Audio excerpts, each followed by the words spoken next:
invited me to our event. I want to quickly give honor to whom honor is due and invite them to the appropriate seats prepared for them. I will be inviting our darling coordinator and mommy.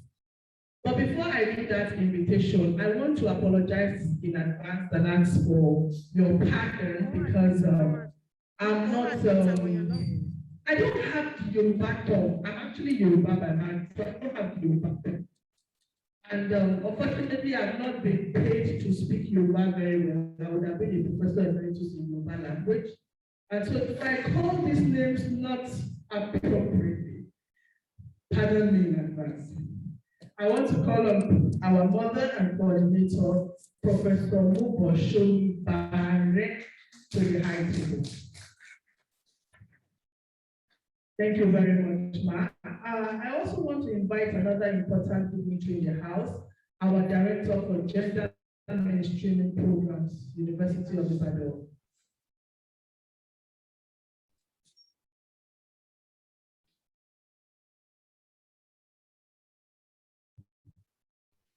I also want to invite to the high table person of the Director of Gender Mainstreaming Programs in person of Professor Olapeju Ayelagbe. Let's welcome her to the high table. Our speakers are all not around yet, but I was made to understand that some of them are already on ground.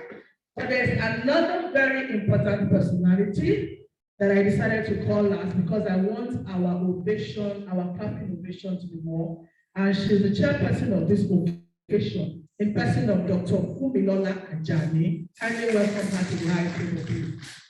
Thank you very much, ma'am, for coming. We appreciate you. I learned that one of the speakers is around.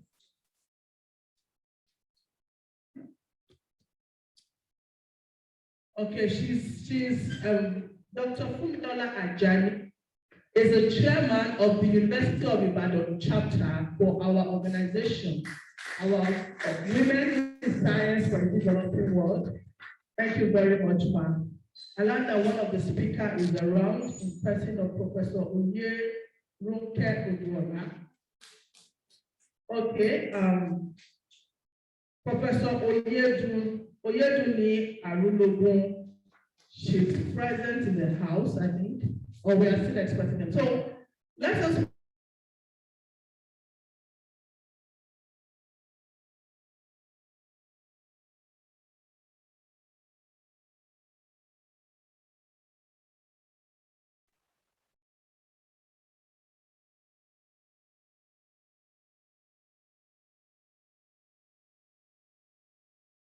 please welcome with clapping ovation. Thank you very much for coming, man. Then by the time we do the presentation. So every other person that is space we have on the high table is not enough to accommodate all of us.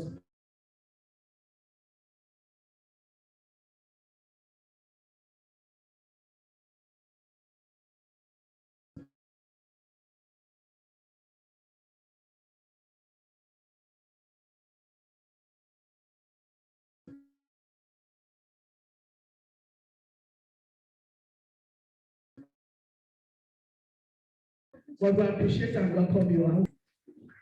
Thank you very much to appreciate our country and through the national anthem. So, and the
University of Ibadan anthem, please.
Thank you very much. You may have your seat, please.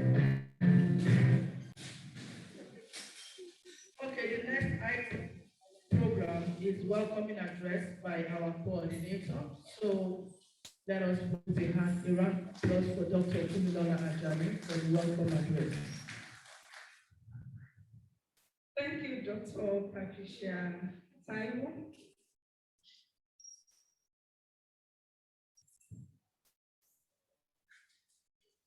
I want to seize this opportunity to welcome our chair professor, Professor Arulogo, and the director of Gender Mainstream Office, in person of Professor Olapeju Ayelabe.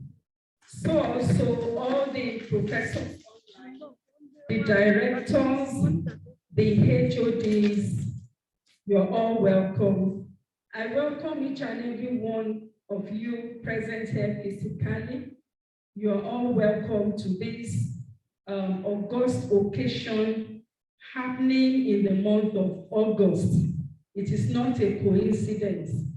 We give all the glory, honor, majesty, and adoration to the King of Kings and the Lord of Lords for sparing our lives to see this day. And I want to thank God because this is the second workshop that we are going to have this year. The first one was held in the month of January, and the title was New Perspectives in the COVID-19 Era. Today's workshop title is Time Management and Research Ethics in the Post-COVID Era. And I believe that each and every one of us, as we have come here and we are listening online, we are going to get one thing or the other that is cogent and will be with us and will be able to make use of in our places of work. Join me I want to quickly acknowledge our collaborator in person of Dr. Grace Oluwadebi of Success Waymarks Foundation. Let's give her a round of applause. And I welcome those who are online and those who are here physically. Thank you once again for coming. Thank you.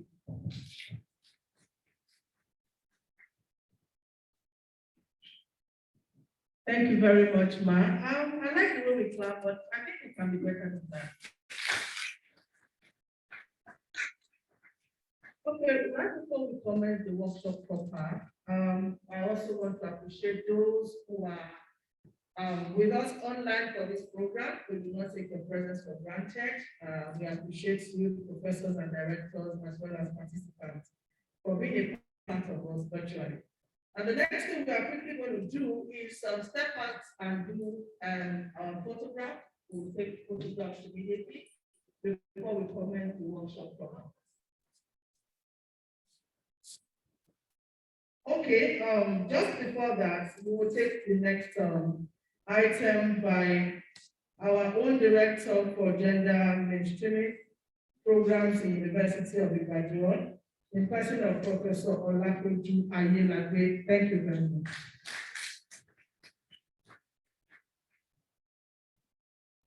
Good morning, ladies and gentlemen, members of OWSD and our friends that are here with us.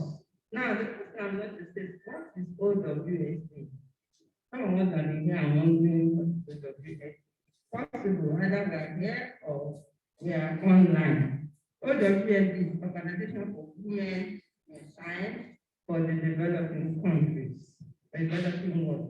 So it's a big organization and it embraces all women in science-related disciplines across the globe, both in developing countries and even in developed, but some of them are part of us. Now, OWSD started, well, because of the need for women to network and all that in 1987, and the membership has grown steadily. And as of this morning, when I checked online, national membership is 7,389. So we really gone far. And OWSD was formerly called TWOWS, Third World Organization for Women in Science.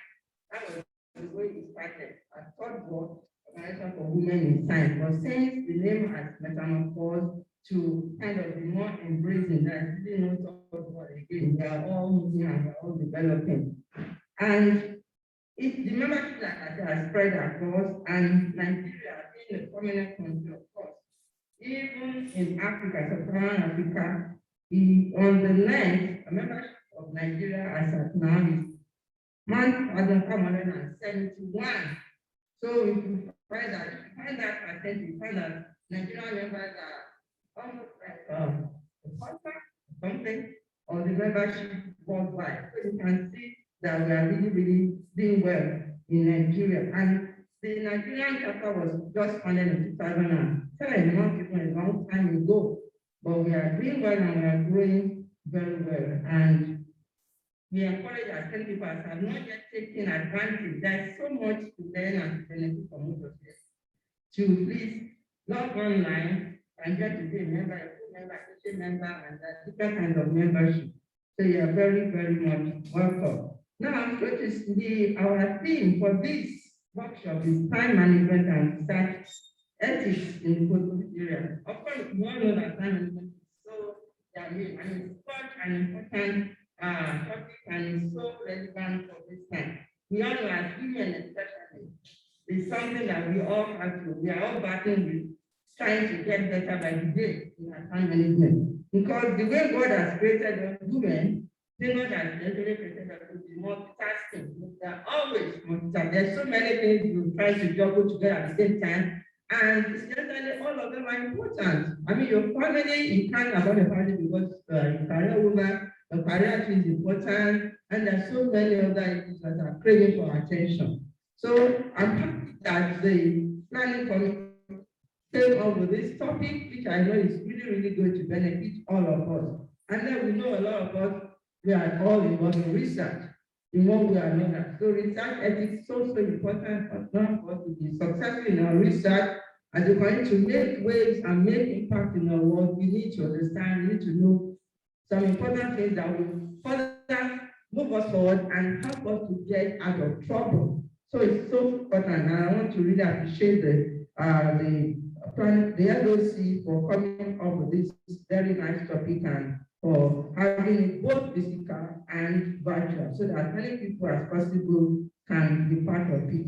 So personally, I look forward to having a nice time, and I also want to encourage all of us to just give our time and attention and determine that I want to take something out of this meeting. That's part of time management. You don't want those hours to be wasted. You are here for a purpose, and I believe that we're all going to learn something at the end. And we can refer to data in that, oh, I learned this at that workshop of OWSD, and I want us to keep that in mind. So I'm happy to be here and welcome everybody on behalf of the Vice Chancellor, the Acting Vice Chancellor, and the entire life of OWSD.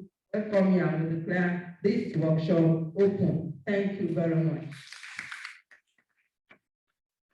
Thank you very much, Ma.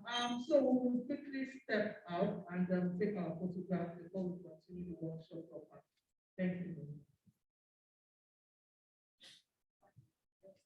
Yeah, this is going to take time within the next 3 to 5 minutes, and then come back for the workshop.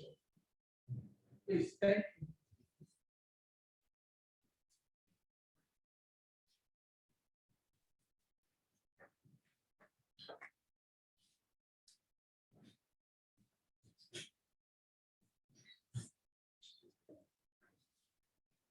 Let's go with the rest.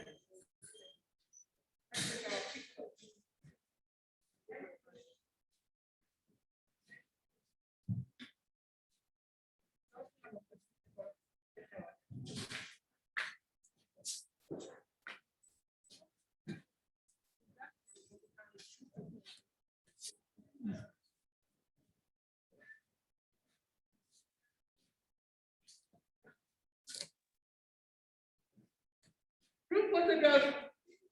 There's a 5-minute.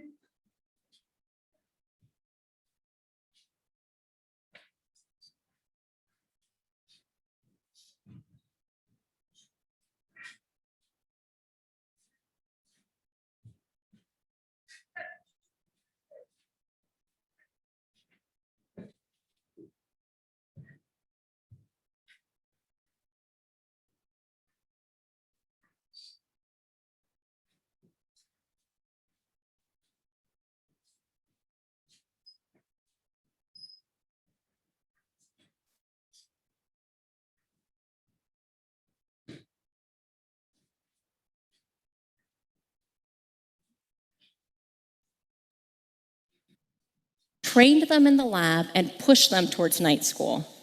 And by doing this, they were able to fill the lab with women engineers who otherwise would never have been hired.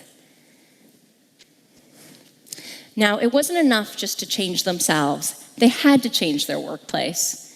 And in the 1950s and 60s at NASA, most women worked from 9 to 5 with set times for lunch and breaks.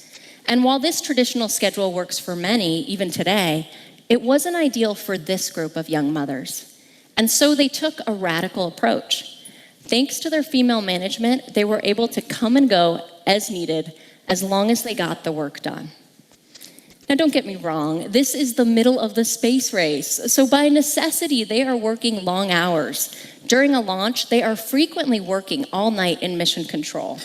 But thanks to their flexible schedules, they are able to also take off early one afternoon if they need to care for a sick child or have more time with their families.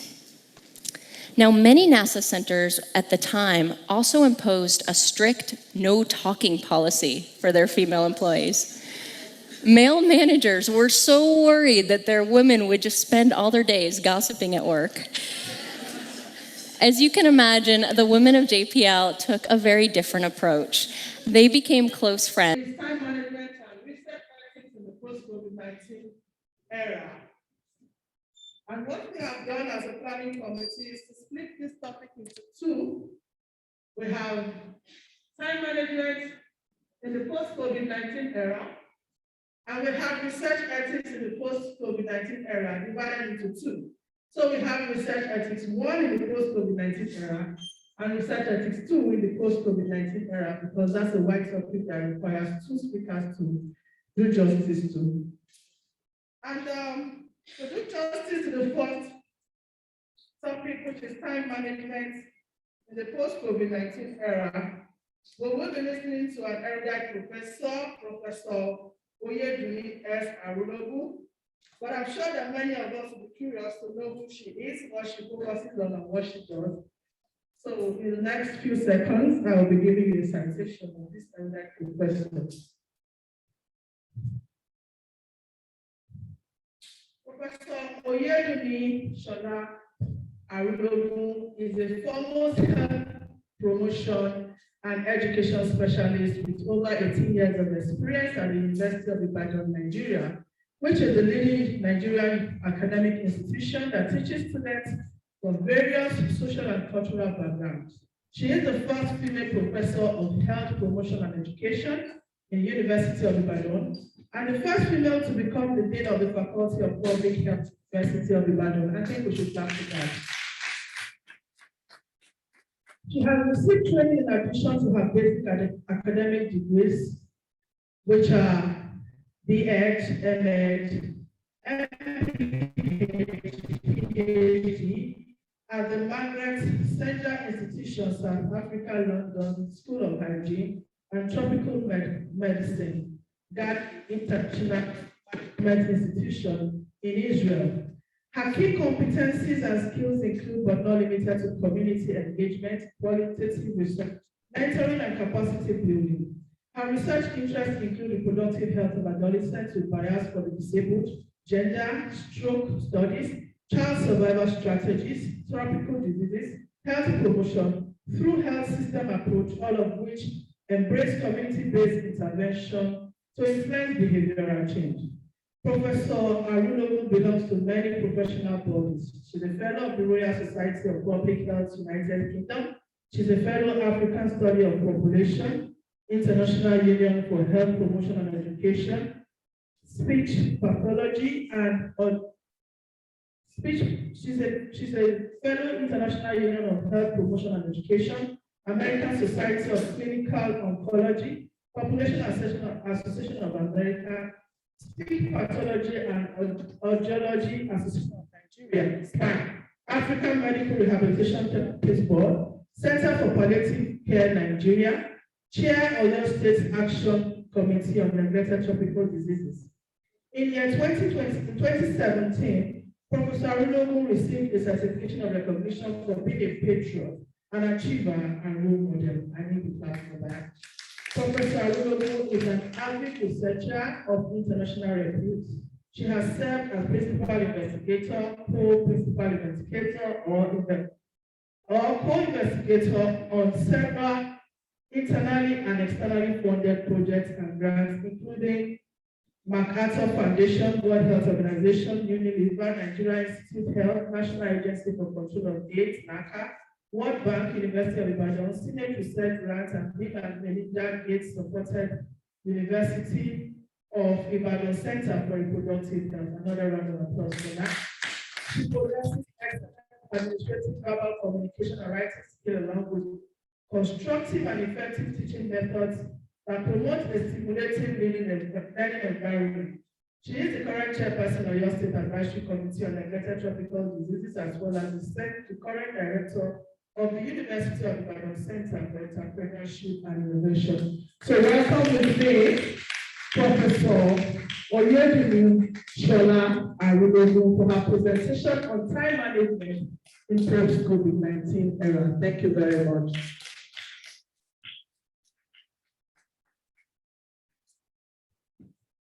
Thank you very much. I also appreciate OWSD for inviting me here to share my thoughts and for us to rub our minds together. Just before she starts, I want to also appreciate her and appreciate you, because she's going to be a proof to you on what time management actually is, because she has just 30 minutes for her presentation. Thank you very much. How many minutes? 30 minutes, ma'am. Yeah, we have time for questions and answers. You say 13 minutes. Oh, 30 minutes, that's enough. Please, can you put this on slideshow so that I can control it myself? So thank you very much for inviting me to talk about time management.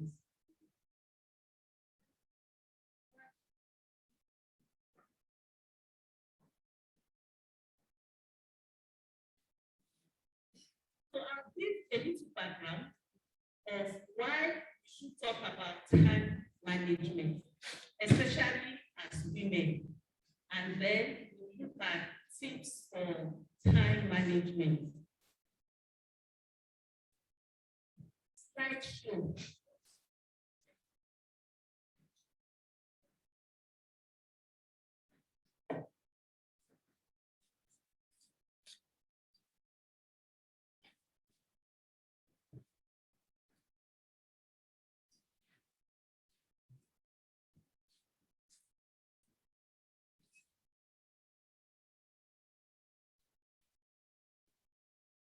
Okay, thank you. I can control it myself. Thank you.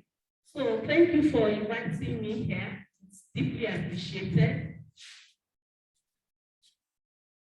So we look at some background and then why are we bothered about time management as women? And then we look at tips for managing our time. Okay, next slide. Looks like this will not. Next slide. This is not.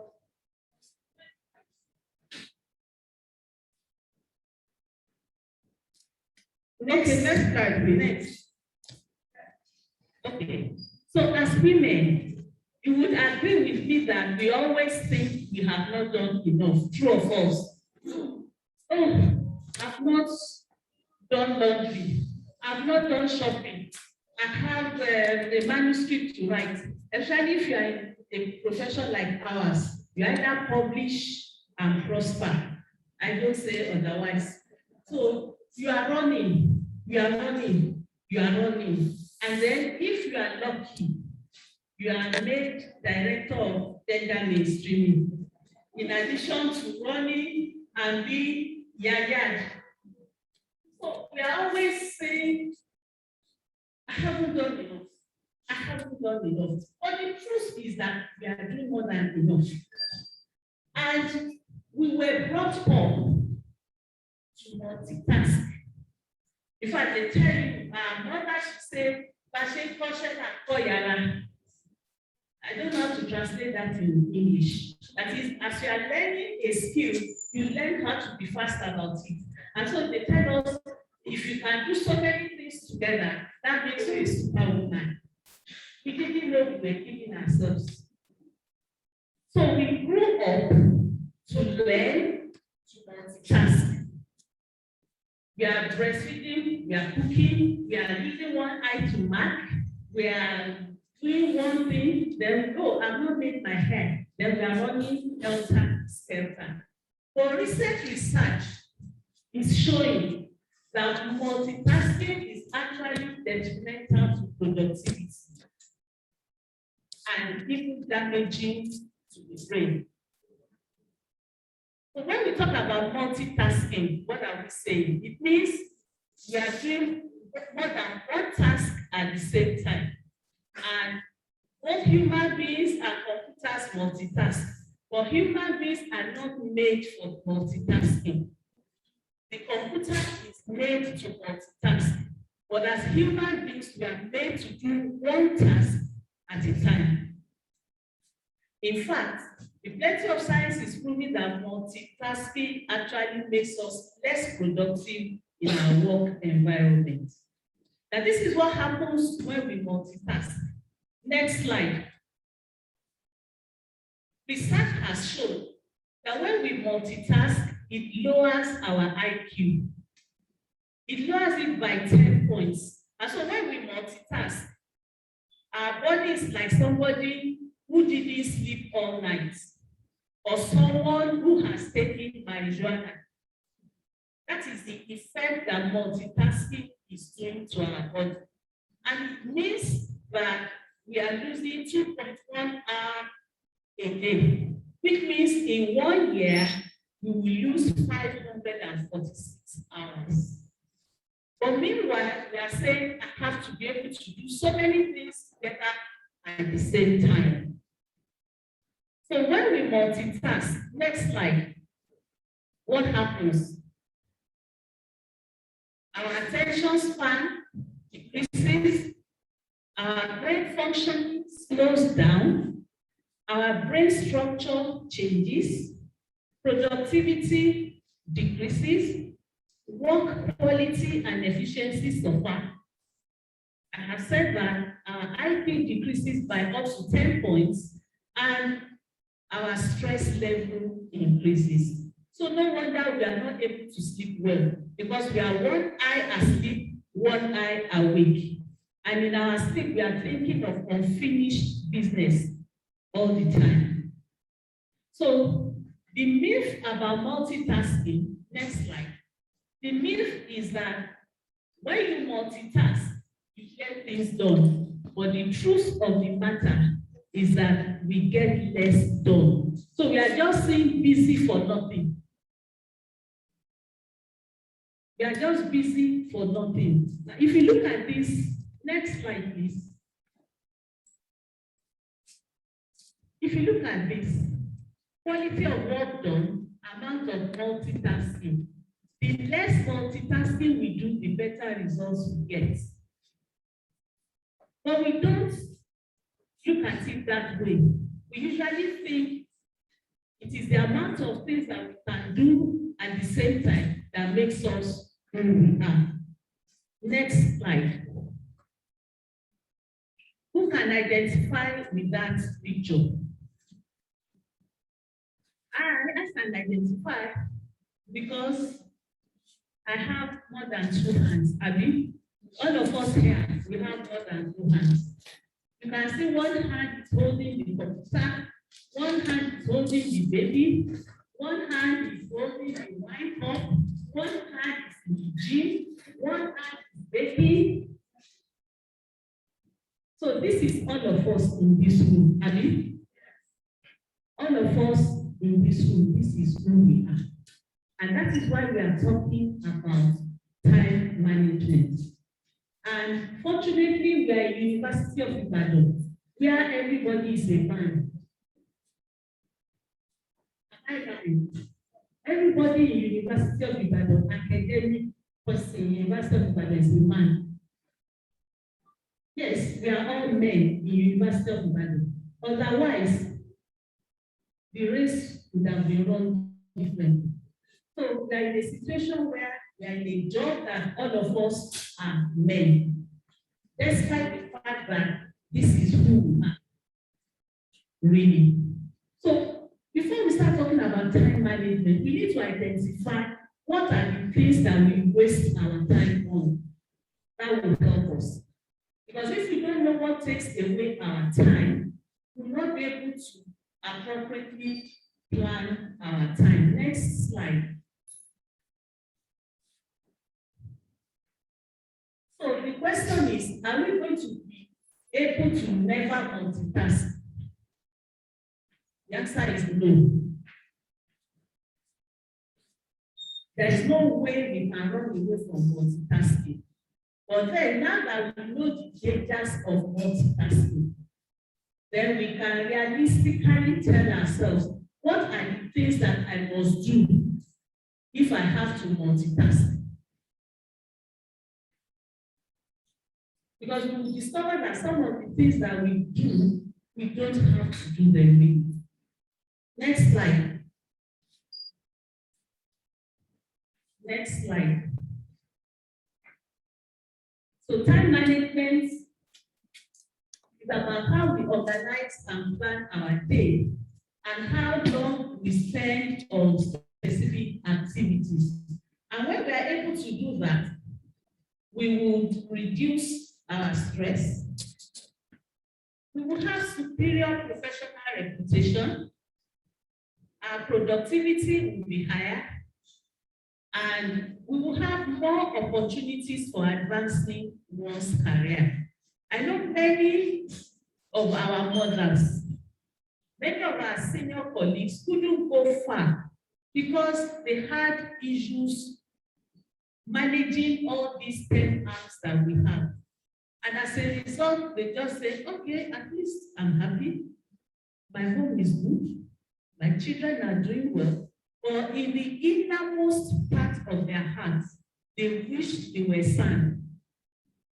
They wished they were professors. They wished they were Nobel laureate winners. So when we know how to plan our time, we'll be able to have more opportunities to also advance our career. So we need to identify these time wasters. Next slide.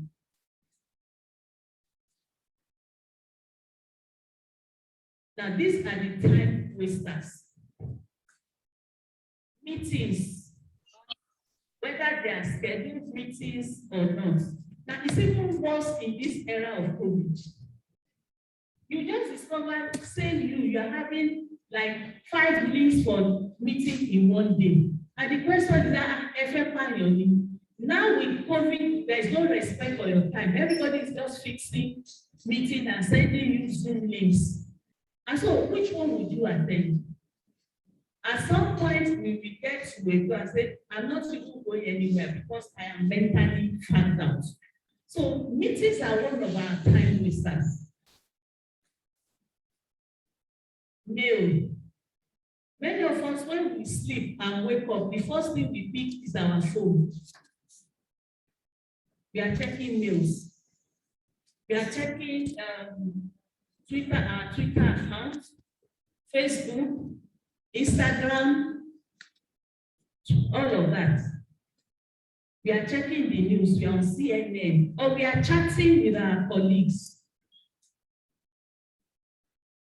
Or all of the beeps that come into our phones. Next slide. In a study that was done, workers revealed their biggest distractions on the job. 32% said their biggest distraction are employees chatting and socializing.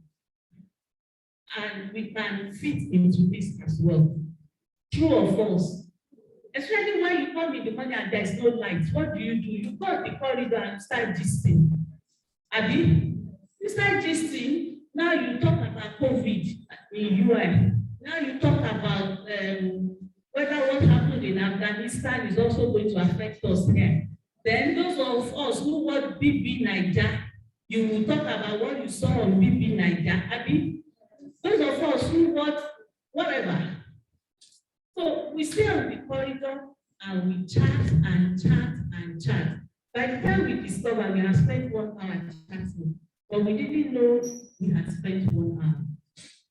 So this study said 32% of the women said their greatest distraction came from chatting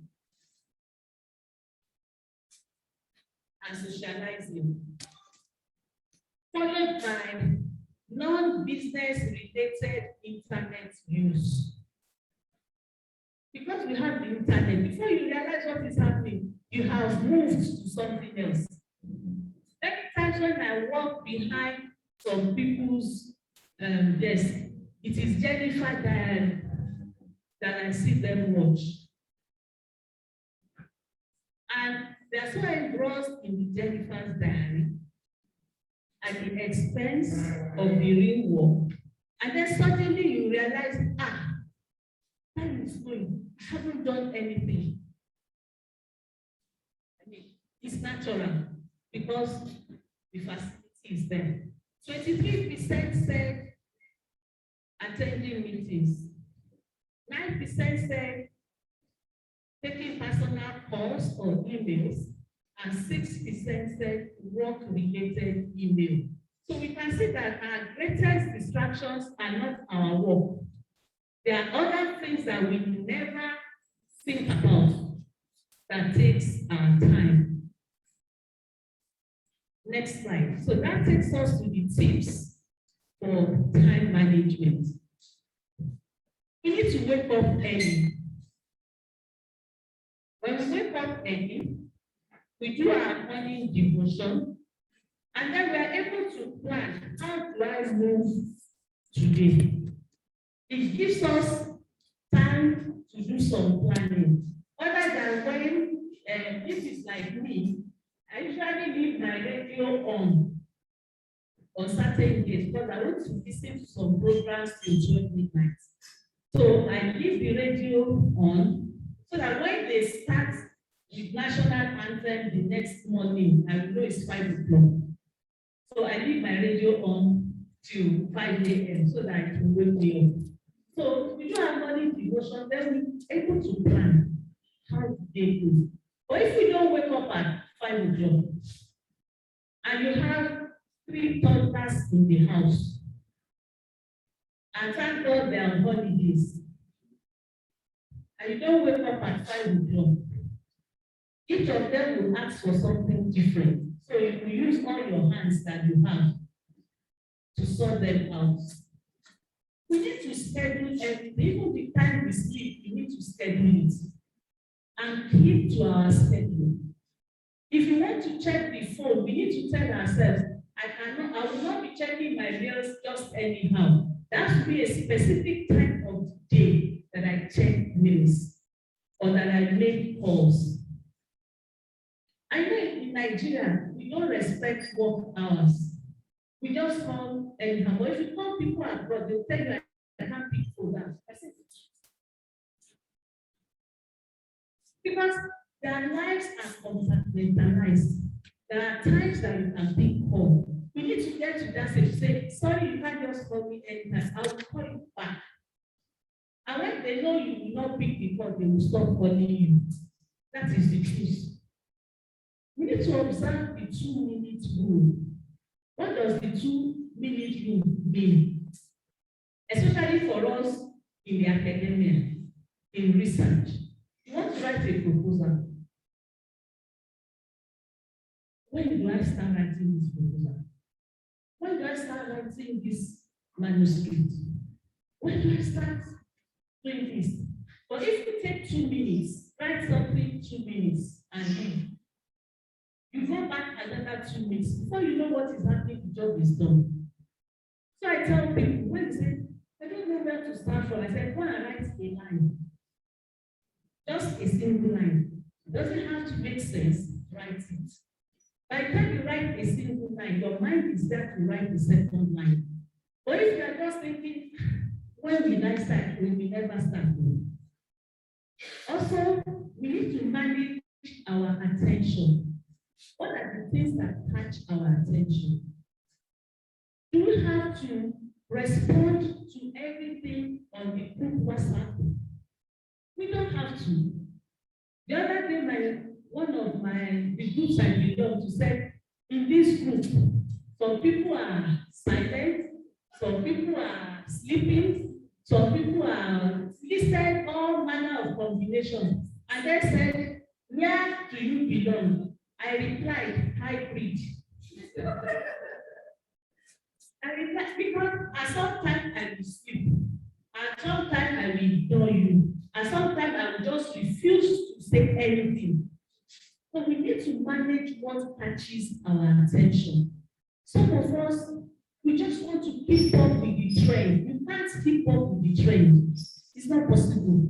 It's a rat race. It's only the rat that wins in a rat race. And we are human beings, we are running a rat race. And they win. We need to manage our attention. To be able to put things at bay. Or is it that when I see somebody's dress like I'm going to flash like this, I want to copy the style? Just some of us are like that. When you just see this style is very nice, and then we start fantasizing. We need to manage our attention. I usually joke with students when I stand in front of them. I tell them, I know some of you are drawing my dress. Then and they said, how do you know? I said, because I've done it before. So because I've done it before. So I asked a lecturer, Dr. Nice, beautiful, calculated elderly woman. Her steps are, I've never seen her walk in a hurry. She takes the same steps every day. And so when she enters the class, the dress yesterday is different from today. So the first thing I do, pick my Bible and draw her dress. So when I say, you say, how do you know? I say, because I did it before. So I know some people should also do it to me. That's God's nature now. If I do to you, do to me. Finish. We need to prioritize and dedicate. Now that is our problem. Many of us don't want to let go. I must do. If anything happens to you, we should learn to delegate. When we are in positions, because we can't do everything, it's not possible. Oftentimes, why we are afraid to delegate is because we think we will be less important if we delegate. But no, if we delegate, we become more relevant. And so we ask ourselves, what are the activities that I don't have to? There are activities that you must do. Such activities that the Yorubas will say, if you check was the wrong way, that one you must do. But there are some activities that you don't have to do it yourself. Or it doesn't have a deadline of tomorrow. So why don't you ask somebody to do it for you? When you ask somebody to do it for you, you're also building the capacity of that person. So that in your absence, you can go to sleep. Because you know things will get done. We need to prioritize our life. What is it that matters to me? Must I attend every party at the weekend? Or must I attend every church program? No. I know I'm not feeling fine. It's so that people will not talk. It's so that they will not talk. Let me just do. If you do, they will talk.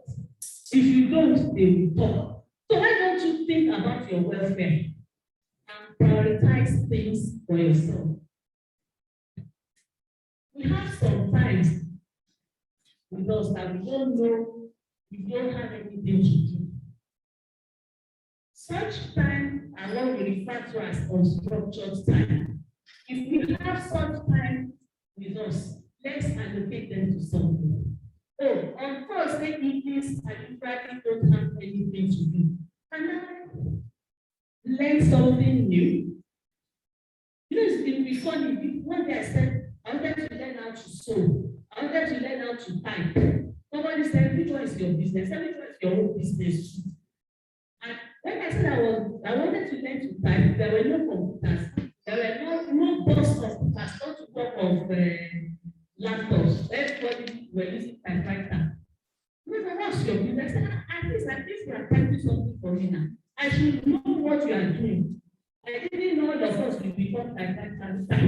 All of us become typists at the end of the day. So when we have time like that with us, let us allocate time to it. We need to conduct time audits. I had set up my time, this is what I want to do. Did I get to it? Also, we need to find ways to automate or seek alternative. Technology is here. Must I do everything? People say, I hear it in electronic markets. They say, now to get money, now you will enjoy your pass.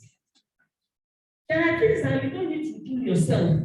You don't need to shed tears when you are cutting up onion. There are scissors that you use to cut fruits. You won't see the tears. You don't have to go to the markets yourself. Yes, I had to learn it. Because when I close at 7, it is an abnormal academic that closes at 4. It's an abnormal academic that closes at 4. At least in Nigeria. Or Ibadan, I know of University of Ibadan. In US, it's an abnormal academic that closes at 4. Because at 4, that's when you have the serenity to do your work. So when I close at 7, I will not. Then before the food is ready, then it comes. And then the nutrition people will tell us eat at 6 o'clock. I said, you are one of us. I need it at 6 o'clock. So I had to devise another means. And what is the means? I found somebody to market. So I placed a phone call to the meat seller. Hot X naira meat, give it to that woman. So the meat is fried, waiting for me. So I just cook. So I have reduced my cooking time by like 80%. So I just get home and put it there. What that means is that you have to invest in infrastructure. It means your freezer must work. So whether you get solar or you want to run your 10/24/7, it has to work. So it's there. So I'm not bothered. When I need a reward, the same method, I just pick and go. We need to find ways to make life easy for ourselves. You don't have to go to your tailor. Let your tailor come and pick it for you. That's part of adding value. You can tailor at what value are you creating? The tailor that comes to me will make more sales than the one waiting for me to come after 7 o'clock when I do the office. Next slide. Next slide, yo. We need to increase our stamina. Now we have talked about all of this that we cannot but multitask. So we need to stay healthy to do that. How do we increase our stamina? We need to find time for rest. We need to engage in some, maybe yoga, maybe going to the gym. The best form of keeping fit is take a walk. Take a walk. If you can do it in the morning when you wake up, around the house. But I usually say, or if you are living with your landlord, tell your landlord, before your landlord thinks you want to take over the house. Man is environment now. So you tell your landlord, please, when you see me moving around, I am doing physical activity, it is not that. So we need to take care of it. Just need to avoid false praise. You know when they are praising us, you are the only one that can do it. You know what they are doing for you. You know the song they are singing. That's the song they are singing for you. Please, when they are saying, it's only you are saying, it's only God that does not have a duplicate. Human beings have replicas. So let's avoid false praise. Let's also learn to say no. If we learn to say no, we have peace. So when they know that if they bring that assurity, it is no, they will stop coming to you, then you have your peace. The day they know that praise her till tomorrow, she will tell you, I am sorry, I cannot give you a no. So we need to learn to say no to manage time very well. So we need to plan our weekly review. What I do, I make sure I try to file my papers every day. But sometimes I can't. But I make sure that on Friday before I leave, my table is clean. So when they're looking for documents in my department, they say, go to our local's office, we will find it. And I said, also do what I am doing. It doesn't take you more than 1 minute to find. Label files. I learned that from my dad. Label files, as they are coming, put them there. If I can't do them every day, I do them on Friday. So on Monday morning, I come to a clean table. If you enter some of our offices,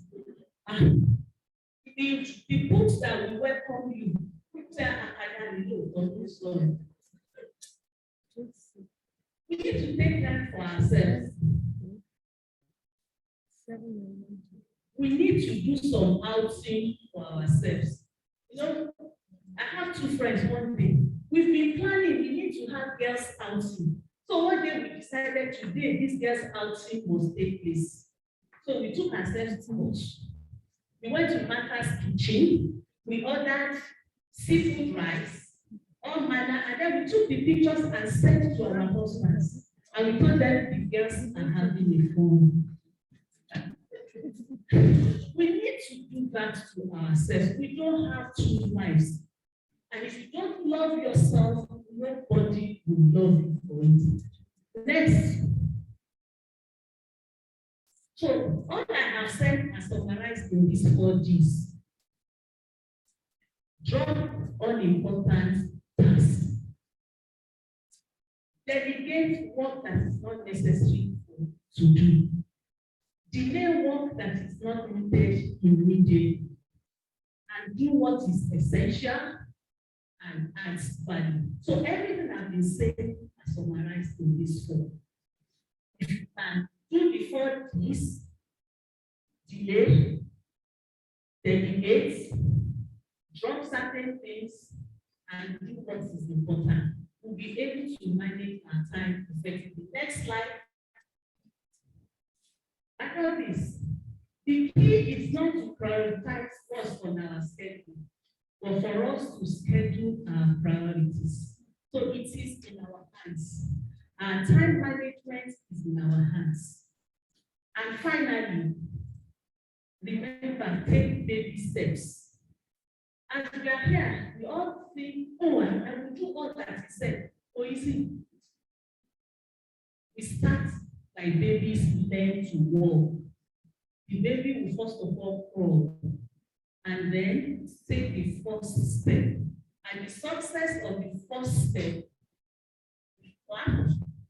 child takes another step. So remember, take baby steps. You don't need to implement all that we have said tomorrow. Take it slowly, and you will become a productivity rock star and decrease your stress in no time. Next slide. Thank you very much. I want to seek indulgence of the organizers to recognize my elder sister. I will do just that. She's here. If you see me talking now, I'm recording in progress. And that person is closer to me. That's my elder sister. Thank you very, very much, ma'am. I was just going to say that why younger sister was speaking so evidently like I introduced her. Her big sister stepped in, person of Professor Oyerinke Odora. So let's not be with her. Thank you very much. Professor Oluwadebi, she actually lived by example. She managed her time well. So let us give her a round of applause again. Quickly for the next 10 minutes, we are going to do. Okay. So we're going to do the next segment of questions and answers to be coordinated by Dr. Akia Jani in the next 10 minutes. But before then, I want you to help me welcome my big ego, my mentor, my friend, my daddy, my personal person who is the next presenter after the person of Professor Adejumo. He just stepped in while we were in. You better clap for him very well. I said my personal person right now is from the right from South Africa. So Dr. Akia, please go back to 10 minutes for questions and answers. Thank you. Good morning, ladies and gentlemen. I will be representing Dr. Akia for this particular segment. I am Dr. Bukola Oje. So I would like you all to please join me in appreciating our presenter one more time.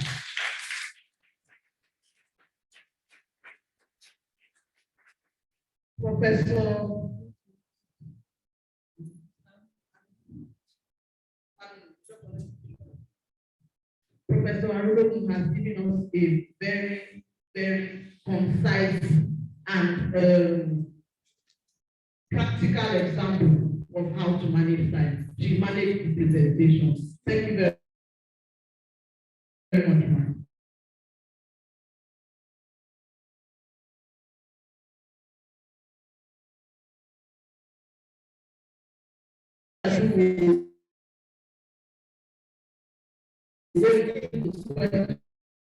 And answer section and by raising their hands so that we can. Well, I will address the one thing that has stuck in my head above all, and that's particularly the last thing that Prof said. That is, don't prioritize our schedules. We should schedule our priorities. I think each and every single one of us here should actually keep that in our mind. We should memorize it and incorporate it and invite it, because it will bring out the best in each and every single one of us. Do we have any questions? Okay, Dr. Patricia. Shana, you have a question. Thank you very much, Ma. I really appreciate your presentation, but something kept running in my head. When you were talking about delegating and about trying not to do everything or getting to see that things are done for you. I'm not trying to sound like a poverty-stricken somebody in your mentality, but something just kept going in my head that there is this hierarchy.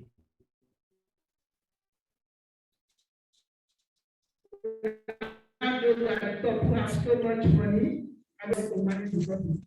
I told this issue of I got somebody do this thing for me, I got somebody do that one for me. You know, we live in Nigeria where many people will say yes, big guys or big ladies are asking for those stuff. So they put their own what we call Nigeria.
Hello. Thank you very much for that. No. Make yours viewer. Thank you very much. deadlines is UI. But UI deadlines are dead one. And speaker, gallery people, show speaker while speaking. It's even better for those of you on campus. For those of us across the bridge, because we will cross restoration university. For those of us, it will come a day after the deadline. That is a systemic issue that not one individual can solve. And it happens like that because it is the system of how things are done. And I believe in better use of technology. Now we have things in our mail and it delivers almost immediately. So we can do better. We will keep talking about it. For those of us that are in management positions, we keep talking about it and see how to improve things. One of the reasons why sometimes it happens like that is because workers morale is very low. When you have an organization where the morale of workers are low, productivity will also be low. So it's a systemic issue. We keep talking about it. And I hope that we will surmount it also. Market issues. My own definition of a rich person is that today I want to eat and be doing and moi and I'm able to eat it, then I'm a rich person. That's my own definition of a rich person. Not in terms of millions and power. I come to think of it. Whose health are you preserving? Your own and what people say. First one thing, these people are cheating you. I said, yes, I know. But I know what I am paying for. I am paying for peace. I am paying for time to go and start. So when I get to begin to watch the meat, then boil, then do. But they have done all of that for me. So we should get to a point that we don't care whether somebody is saying we touch it. The question is, why am I doing it? What do I want to achieve? If I want to achieve it because if I'm doing it because other people are doing it, it is wrong. Am I doing it to make life better for myself? That is the bottom line. That is the bottom line. And eventually, see, the reason why we are saying that is that we don't put all of these activities in Naira and Congo. If we ask the economists to help us put all these activities down in Naira and Congo, we will discover that we are not paying up to what we should be paying for.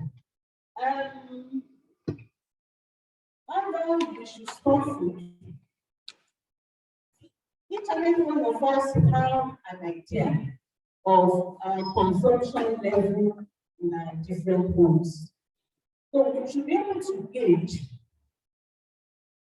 depending on what is convenient for us, what can we finish in 2 weeks, especially if we don't have electricity backup. Because those things will get spoiled, they will not remain fresh. But there are ways of making things fresh. You buy the pepper in bulk, once you put it there in your freezer, when you want to make your stew, blend it yourself, it's fresh. So there are different ways to run it. If you get the vegetable there, today you want to eat it, buy ugu and water leaf, add to it. It brings the fresh, the greenness in it. It just takes us to look inwards and be creative about how to make all of this work for us. I think this one combo at a time. When I require them into one use. So it is when I want to make their color or one way that I grind it. So it's as if I'm just picking it. But I have done half of the job by then picking it for me. So they just won't collect money for doing that for me. You get to say, they will say, no. So are many things we should, my own does not fit your own. We should look at our consumption level, which guide us as to the amount we can store at a particular point in time. Okay, but every online question is somebody just asked online the last thing where you said it's not about prioritizing the step with the specific time. Someone wants to do this. And what I mean is that it should not be your activities that will drive you. It's you that should drive your activities. You should not have the things like, you should be able to determine which of these do I want to. That's what I mean. And then the last comment by our brother that talked about our culture. In Africa, they say I talk too much. As a woman, I'm not supposed to talk like this. And when many people see me, they conclude that I'm very proud. They haven't talked to me, but the way I walk, because I'm not going to keep myself. So they just conclude she's proud, she's this. They show from my body. They show from my body and all. It's those people that come to confess to say, we thought you were proud. We thought we could not reach you. Be yourself. That is it. Be yourself. If you try to be like another person, you are asking for stress. Because you are not that person. Be yourself. If you want to be like me, I use myself as an example. If you want to be like me, when people look at me, I just laugh. I say, if you want to be like me, you will run tired in terms of dressing. Because we have different dress sets. The same dress, I will wear it 4 different ways. I think I have 4 different ways. So if you're looking at me from my hand, you think it's 4. It's that same one. Next time when I call you, I can turn it upside down. Then you'll be wondering, what happened? Be yourself. That is the bottom line. If you are yourself, you are happy with yourself. And when you are happy with yourself, it is that peace from the inside that radiates outside. No matter the amount of pancake you put on your face, if that inner peace is not there, it will not show. But if that inner peace is there, drink that 3 times a day, you will be like the richest because your skin will comes from within. So my suggestion is that we should be ourselves.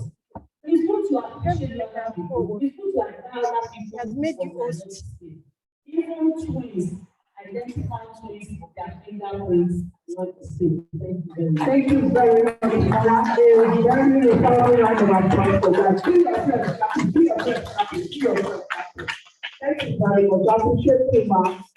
You have actually gone beyond the topic to speak to our soul and speak to our minds. I really appreciate you, ma. And we want to quickly seize this opportunity to acknowledge and appreciate the presence of those affiliates of ours from other institutes like Free Clean Cocoa Research Foundation and other foundations. If you are around us, and we want to say we appreciate you.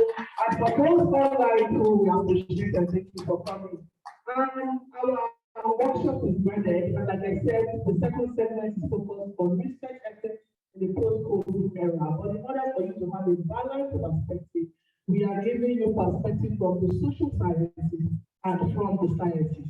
So from the social sciences, we have introduced to you our speaker is Professor Bejimo. I will quickly call on Dr. Afusa Ajani to give us his citation in 2 minutes. Thank you very much. Thank you very much. I'm start Dr. Daniel, not the chairperson of GRI. So I'll be reading the citation of Professor O.A. Adejumo. A.O. Adejumo. Professor Adebayo Oluwadebi was born on June 13, 1963 to the late His Eminence Christian Adebayo Oluwadebi, a prince from Owabara, which belongs in Osun-Iresha, Osun State, Nigeria, and also the head of C&S National Headquarters in External Relations. His mother was late Mrs. Felix Dorcas, a successful businesswoman, also of the He attended primary school education at local authority primary school in Osun-Iresha in 1968, but was transferred to United African Methodist Primary School, Araromi, Igbo, and later to New City Primary School, Avenue, Mushin, Lagos. That was in early 1975, where he was the assistant senior board. He secured admission into Baptist Academy of Anikoro, Lagos in the same 1975, but due to his desire to have his secondary education back home, he relocated back to Iresha in the same 1975 to enroll at the CAC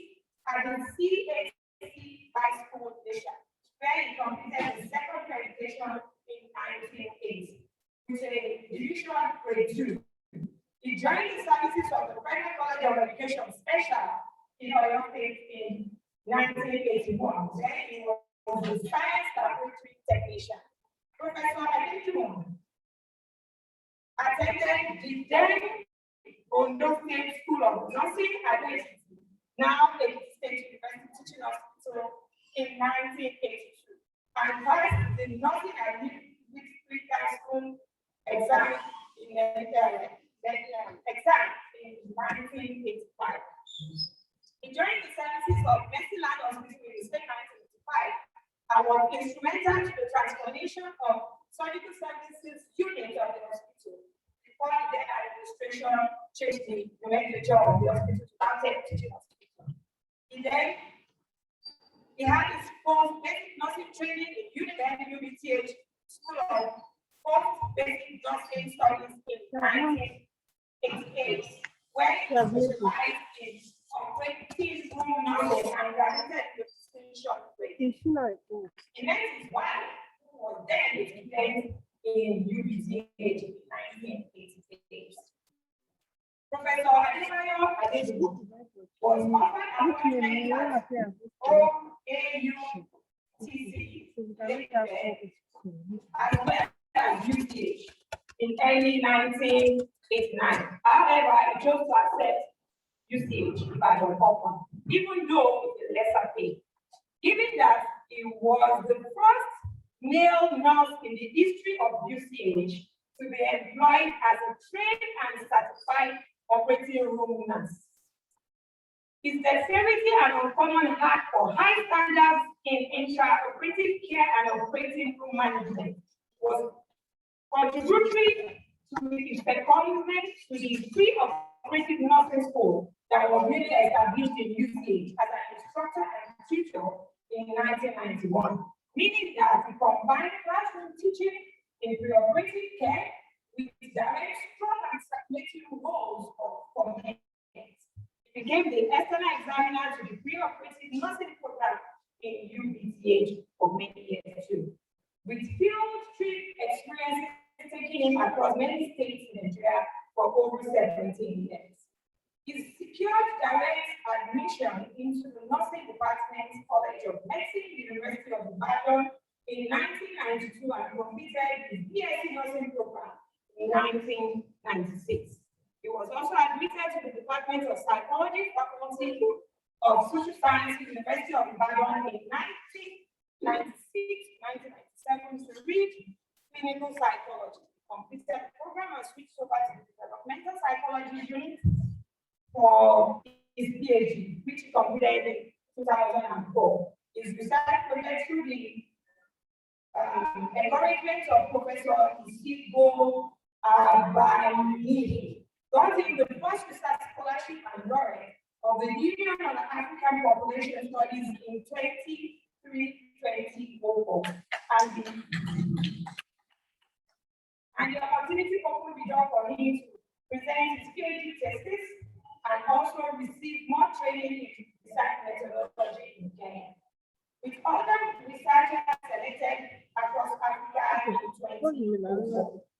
Professor Adebayo Adejumo secured admission to the Joint Center of Bioethics, Institute of Medicine, University of Toronto, Canada, to study bioethics with the bias of clinical and research ethics.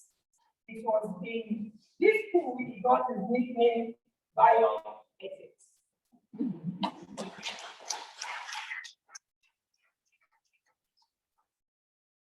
Member of the West African Bioethics Training Program and a faculty at the Center for Bioethics and Research. Professor Adejumo was one of the technocrats that developed the National Code for Health Research for the Federal Republic of Nigeria in 2007. Minister of Health, I'm going to be a foundation member of the National Committee for Health Research in Nigeria. An appointment that was held up by 3 executive ministers of health in Nigeria until 2017. It is one of Nigeria's representatives at the WHO Review of Safety and Immunogenicity Study for GSK Biological Investigation Combinant Chimpanzee Adenovirus Type 3 Vector Ebola vaccine in adults in Africa. And at the WHO headquarters in Geneva, Professor Adejumo secured an NHI University of Ibadan grant opportunity for internship at the National Institute of Health, United States in 2015. To date, Professor Adejumo is still consults for many national and international research ethics-based organizations, and in recent times on the project for smart analysis of NHREC Abuja. He has traveled across the world with sojourn in at least 14 countries.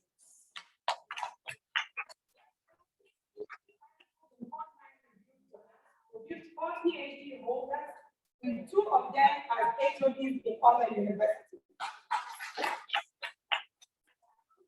Provide over 65 MSc research projects, as well as over 100 BSc psychology projects. Has the position of head Department of Psychology, University of Ibadan, on 1st August 2021. The youth church and of the Glory Tabernacle Ministry. So please immediate head of Department of Nursing, University of Ibadan. Professor Adebayo Oluwadebi Adejumo is a happy grandfather.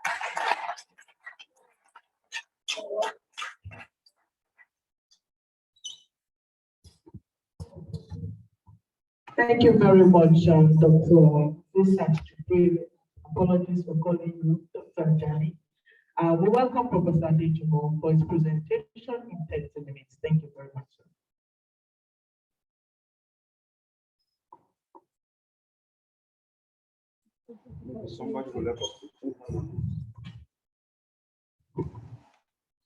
Good afternoon, sirs and ma'ams. It's my great pleasure to be here, and I want to applaud the efforts of women researchers and as many as are collaborating, participating at this conference. All glory to God, and appreciation to the wonderful researchers that are ready citation. Because a couple of other concepts there were, I will say more that, but it's part of the process. So, very quickly, we will talk about ethics, history of ethical research, and research, what makes research ethical. That will be our emphasis, and we'll conclude. Next slide. Do I have something to roll this next one? It's the next slide, because I have a issue. So, when we talk about ethics, what I already said, it's the same thing as moral philosophy. Because if you look at what we have here, it means a set of values, set of principles, and of course, the personal standards. That's what ethics is about. And of course, some people also would define the science of criteria, norms, and values of human action and conduct. Basically, they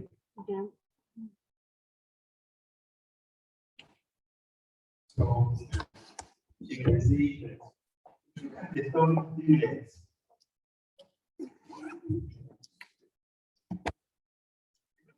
We can see that ethics, a conflict of man, principles and beliefs, like that in the area of meeting, wires, meeting governance.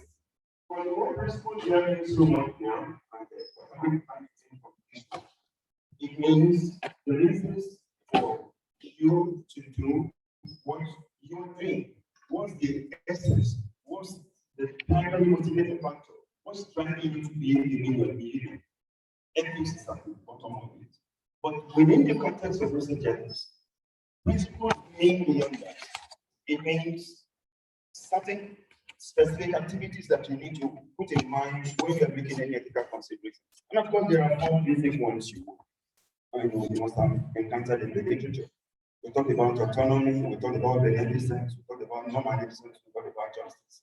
When we're talking about autonomy, we are talking about the right to express or allow participants in research, especially within this context, to have the power, the right to determine what happens to them, the way they run their life, the way they run their lives, and the manner by which they govern the next around them, the manner by which they share their values with you, the manner by which you need to protect those values and preferences.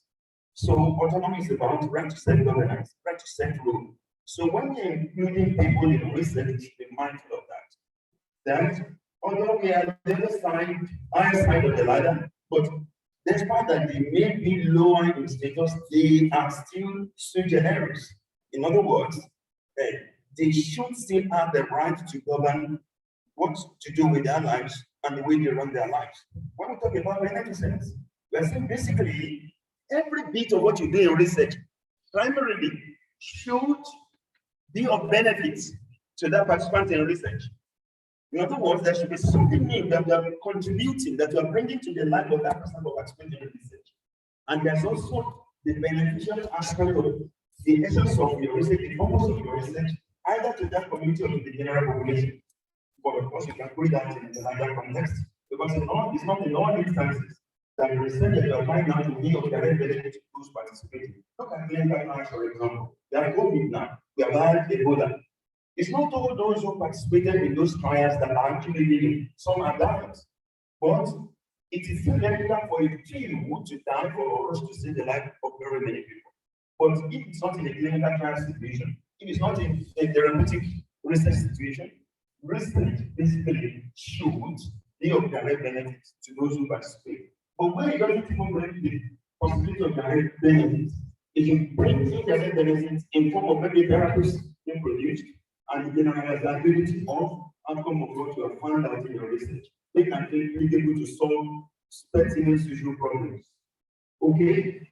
When we talk about ethics, we are talking about signs of criteria, norms, and values for human action. And it's also very, very important for each society, for each context, for each situation. There are norms.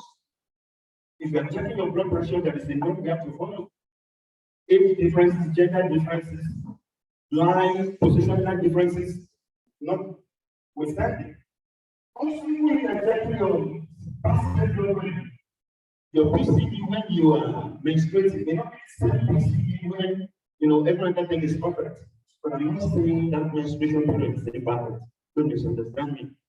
So ethics is basically to safeguard human dignity and to promote justice and equality, truth and trust.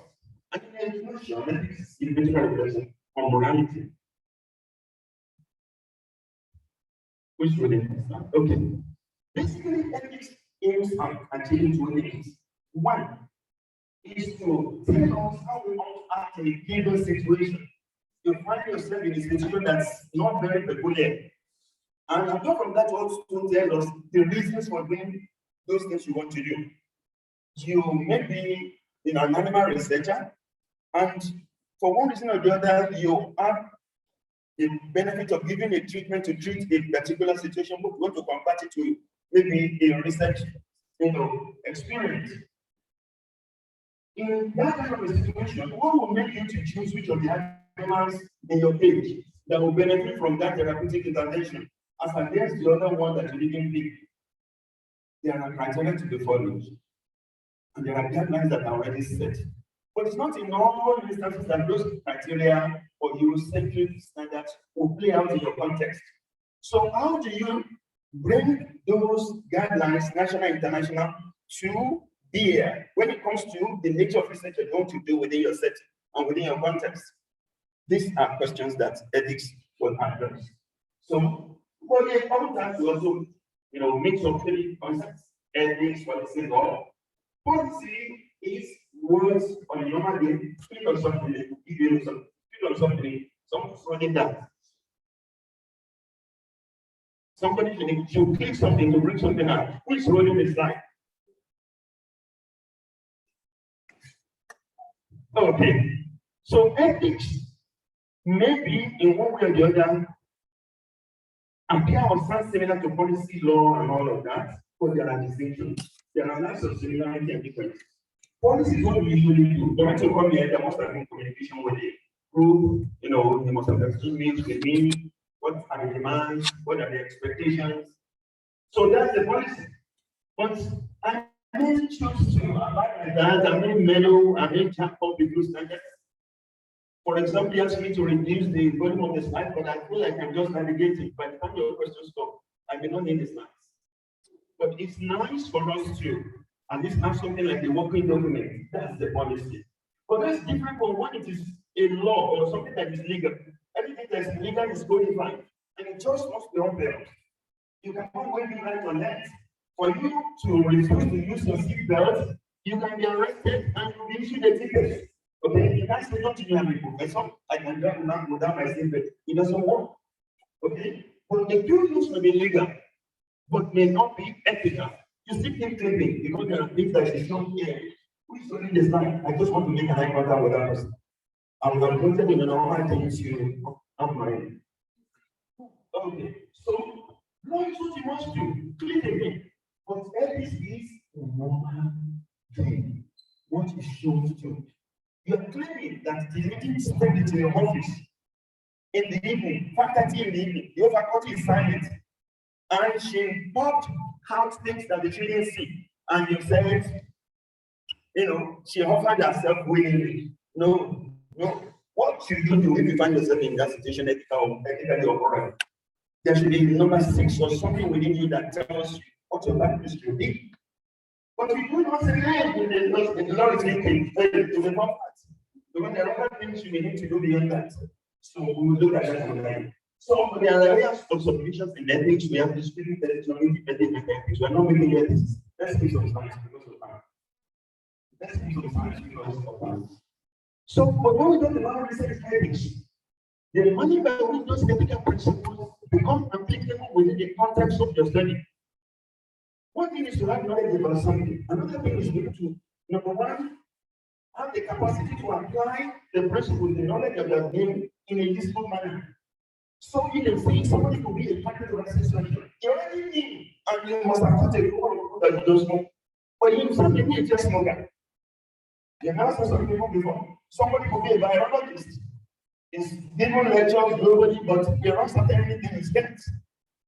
Shouldn't he know that you don't want to do that?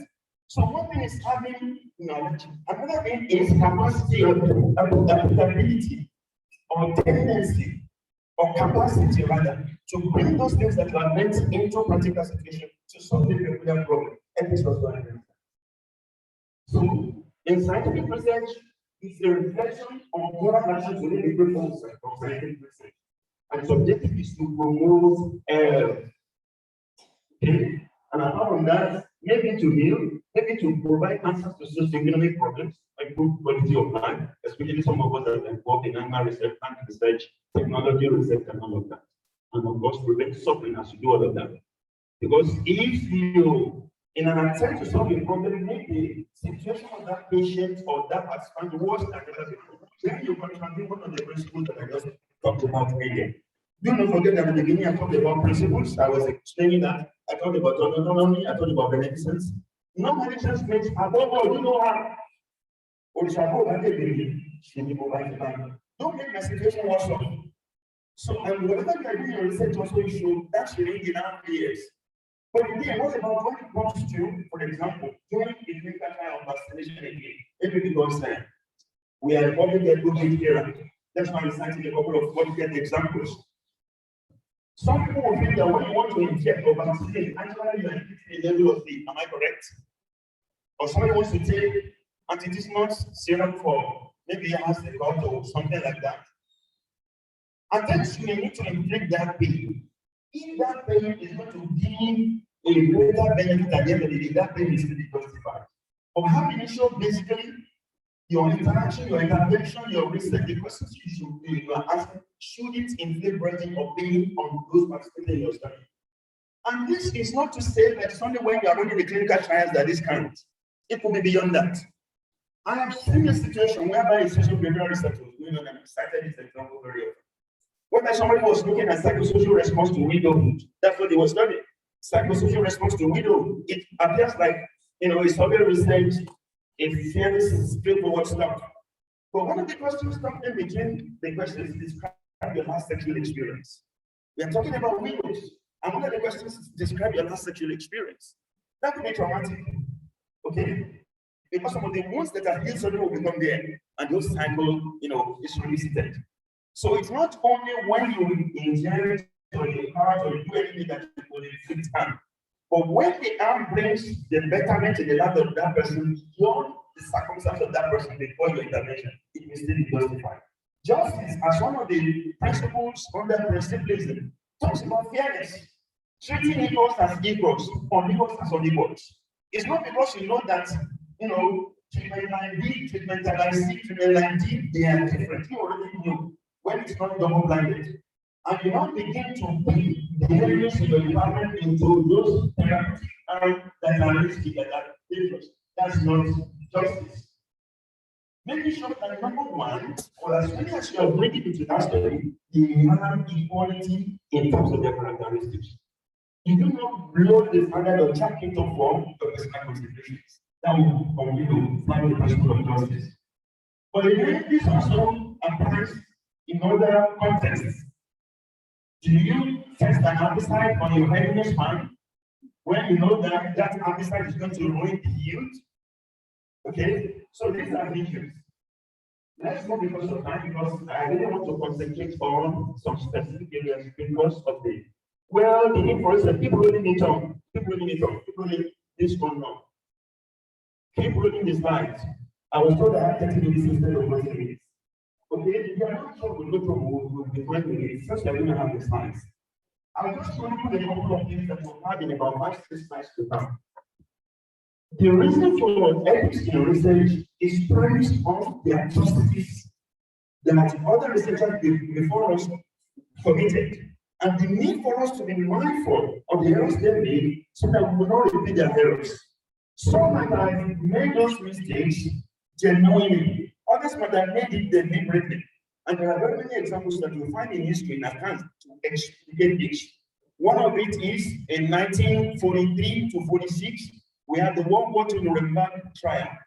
This was at the peak of World War II, and those that were captured were kept in concentration camps. Of course, soldiers, Nazis captured gypsies, Jews, and put maybe 200 in a space where you should have just about 3-4, compress them in there. So some of them will be done in drones. So I'm not telling you just to waste this time. Why don't we convert some of them to experimental animals? So superiors gave them orders concerning what they would do with some of those friendly human beings.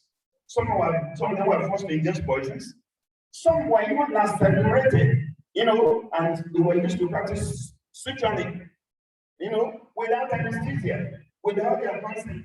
There are very many other atrocities in the Nuremberg trial. So justice was abused and a couple of folks put them to trial. And essentially really where they were trying to identify the weaknesses in the experiments conducted by those Nazi soldiers, while they were pointing out their weaknesses and the strength in what they did, there was a section of the building we call permissible medical experiments. The section called permissible medical experiments is what we today know as Nuremberg code, MUREMBG. ERG coaching. And what is that code saying? To every researcher by application, make sure that when you are doing your research, understand what you want to do, the risk, the benefits, and not only that, that person must give the full authorization for inclusion in that study. There are very many other sites to remember, which you can read. Another critical example that you'll find in some of the slides here is the one that talks about Tuskegee study. Tuskegee study was in 1932, between 1932 to 1972. So it was a study ideally should be focused on whites.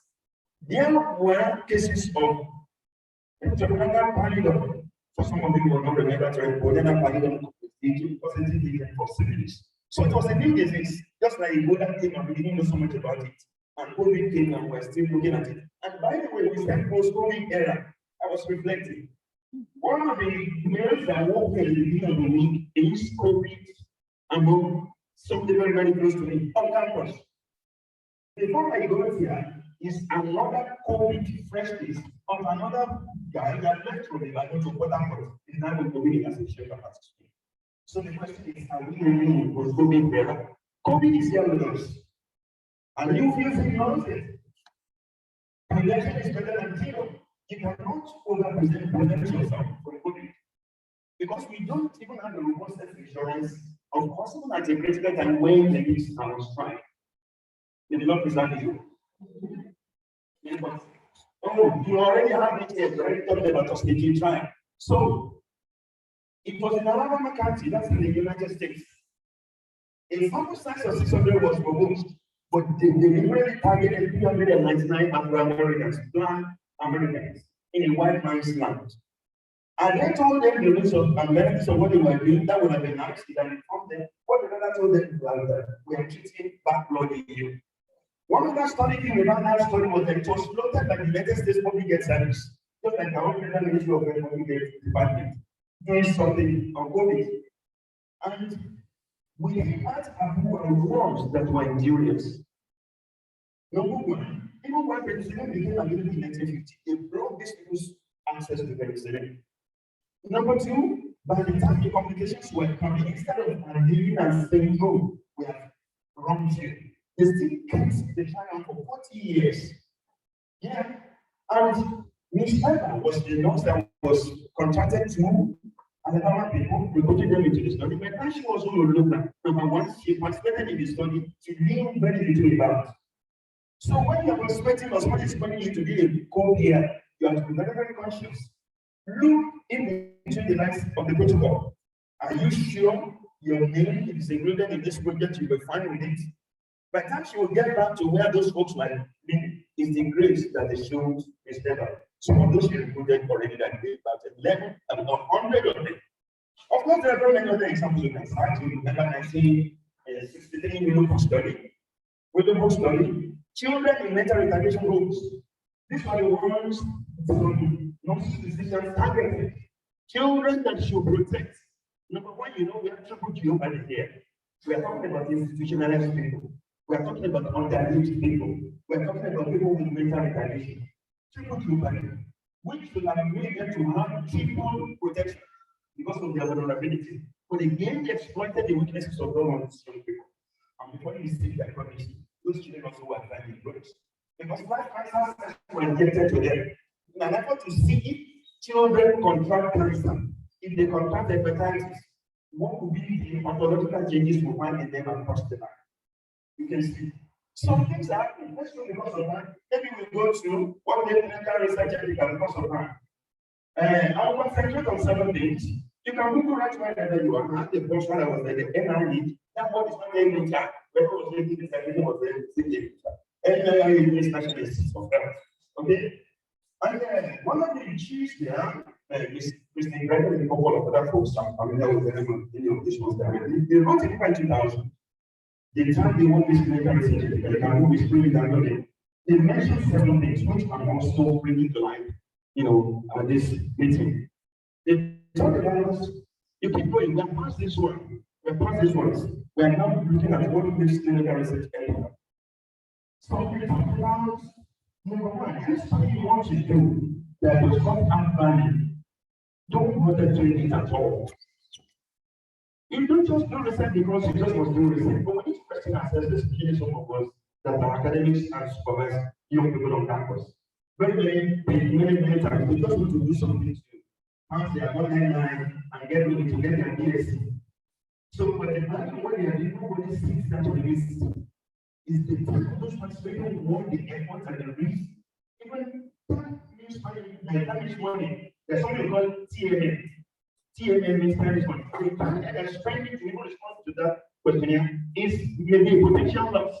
So they're always just a mere questionnaire. No, because the ripples effect will also translate into financial losses. Because I would have converted that to time to something more useful and spend my time on something that will be more beneficial. So these are some of the studies also done. This study is very, very bad. Children that were normal before, they were divided into two groups. Some people taught to speak very well, and the time I told you were developing capacity for phonation. Some people will speak jaga and make them copy that. Some people will speak the right way and make them copy the right way to speak. You will see at the end of the study, even while the study ended, many of those ones that were taught the wrong way to speak, they developed stuttering. They couldn't speak well. And as the program ended, while the study was going on into level 1, they lived with the problem almost for their entire lifetime. Because they were introduced to that information that treatment was any in life. That's not because of that. So what is clinical research is about? I'm talking about social value. And when this is provided in 2004 version of Christie and Randy's paper. In 2004, because of the critique of their 2000 paper, they added 2 other things. They talked about scientific value, and I will mention one. A study may have social value. It does not have scientific value. Don't keep looking at the ethics of that study. Because any study that is methodologically weak, scientifically weak, is given to be, very, very weak ethically. Ethically weak morally. Apart from that, they talked about what we call risk to benefit comparison. For me, I have compared the risk of coming to this conference to what I would lose for coming here. I was actually on top of a couple of things after a meeting. New issues emerged, and they were very touchy, sensitive issues. And I was under the temptation of not coming at all. The type of place before, where should I come here? And somebody already told me 30 minutes a year. For something boiling came. And I figured if I keep tracking this kind of discourse, I will likely not be at this meeting. So what did I do? I compared the risks and the benefits.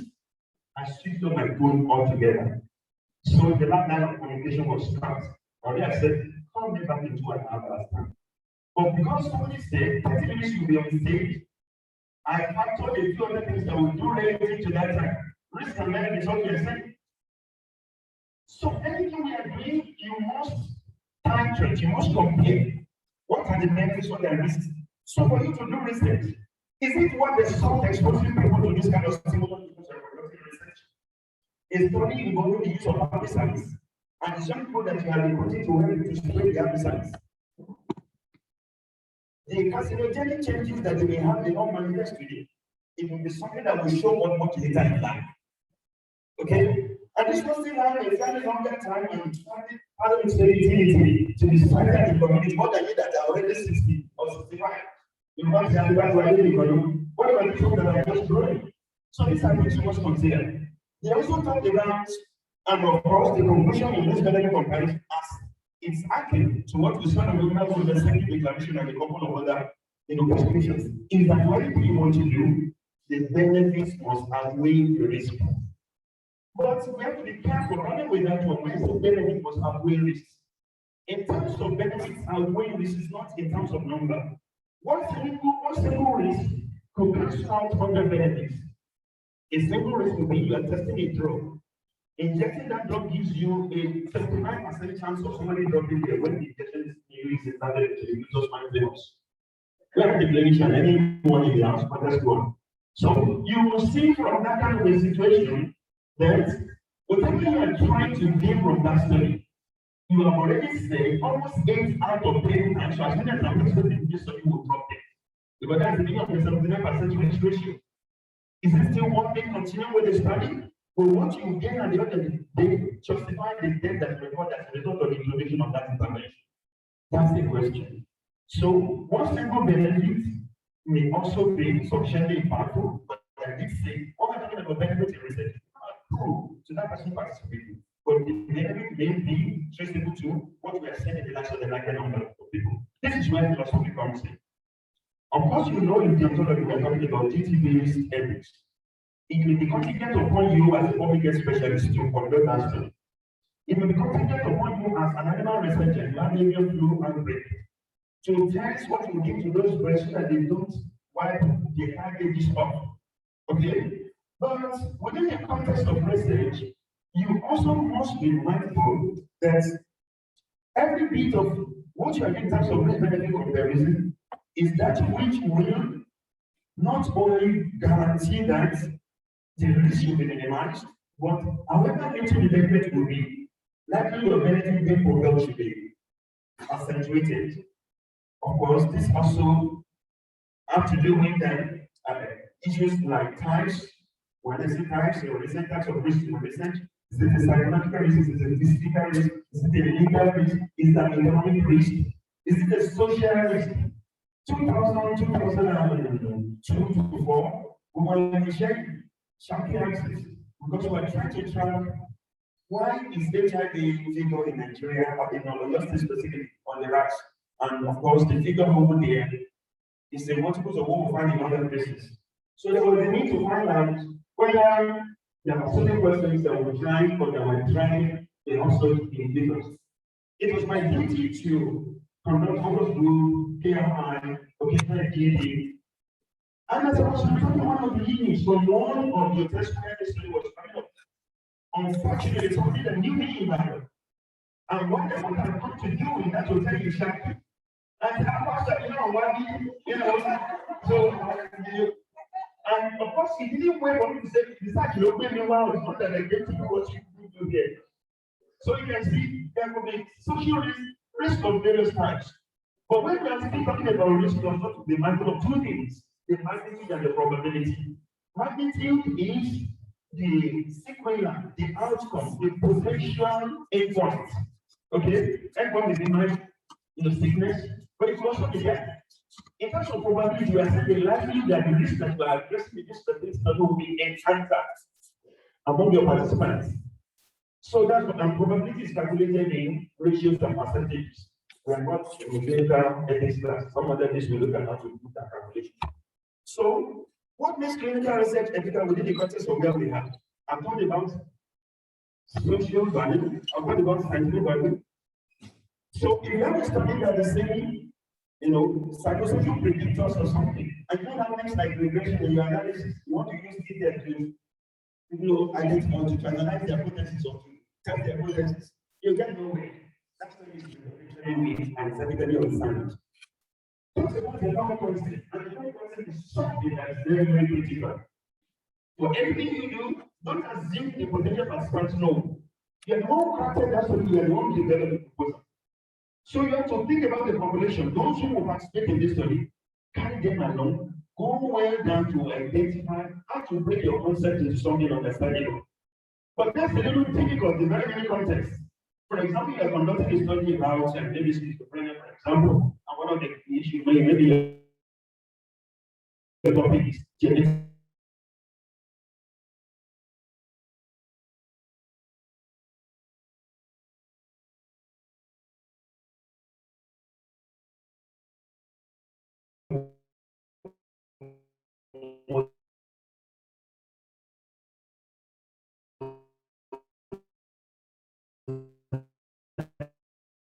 Because of the schizophrenia, because of the schizophrenia. How do you explain the key risk in that study? The evidence in the study is the still and you may be exposed to then tell you, like the topic has let alone those who are just out there.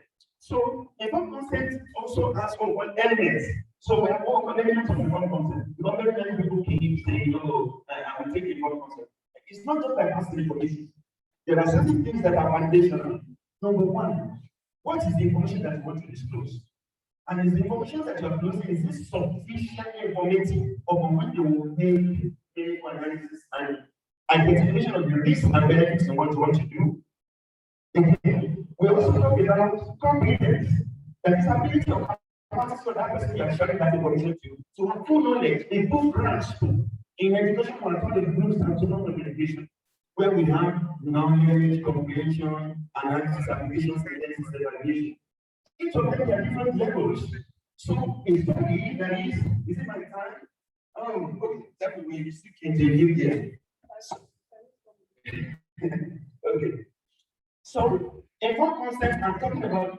So, when you are writing informed consent documents in your next proposal, there are certain things that are foundational that must be found at the open statement of that informed consent document. By the time you are done, you can go through the slides, they are detailed there. So, I mentioned information, I mentioned competence. There's also something will come on, still on competence. Somebody may be competent by virtue of age. But somebody may be competent at one point in time and is competent at another point in time. A woman that is in labor, at the time she's still strolling in to the lying world, the peak of the things will not be there. But all of it, the time that she's really having the peak of pain and somebody saying, push back, and you say, I'm going to study my other hours. And the person listens to, whatever you're saying at that point in time. So at the point in time, you'll be competent, and at another point, you'll be competent. Also, people will go straight, especially bipolar. At the point in time, they are go time. At another time, they are very, very low. So the teacher of the researcher to know all these differences and factor that into the management of any. But apart from that, we also talk about authorization elements. You might have explained, you might have factored the issue of competence and all of that is closer into your informed consent. Without that authorization element, your informed consent process is still not at fault. Yeah, I see. Because of time. You cannot conduct any study among human beings within the context of the Federal Republic of Nigeria without medical permission. Because many of times these questions keep coming. It's one of the questions that still chatted, some students of overnight. Is my PhD supervised doing some other things with some other organizations? They conducted a very great study and they are publishing and they sent it to a journal and the journal turned them down and they wanted to call the bullshit of the journal and they said that they share with me, you are wrong. That journal is very right. I'm asking you, where is the medical permission? The next question is what's the reference number of the ethics committee that approved that study? Because something say about the government approved it, you know what I mean?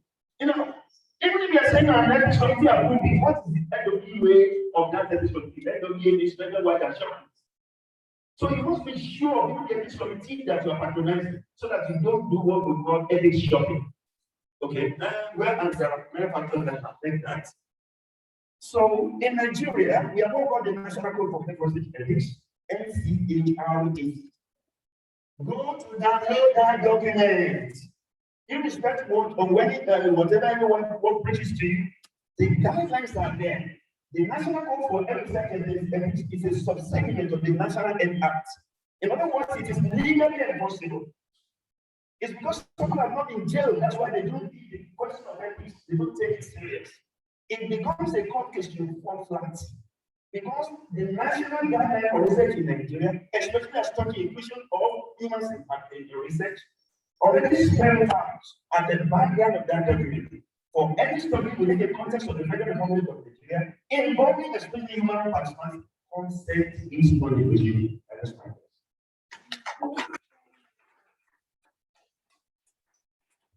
There's so much to say, but I'm going to questions to read that. Thank you very much. I appreciate you for giving to time. I know that even if it is not now, because the issue of ethics is actually a whole thing of shop on the phone. So I really appreciate you, sir, for giving us this honor of using the limited time we have to give us the report. Quickly, we'll be handling questions and answers. But before we do that, I think, can we take the two presentations together? Sir, you have to do that. Okay. Your life that will please stop for the questions and answers so that we can do that within the next 10 minutes. And a round of applause again for the presenter and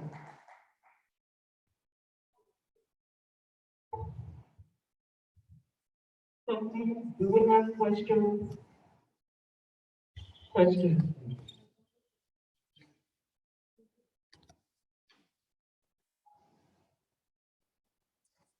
There's one man over there. Please, I can. There are two lines.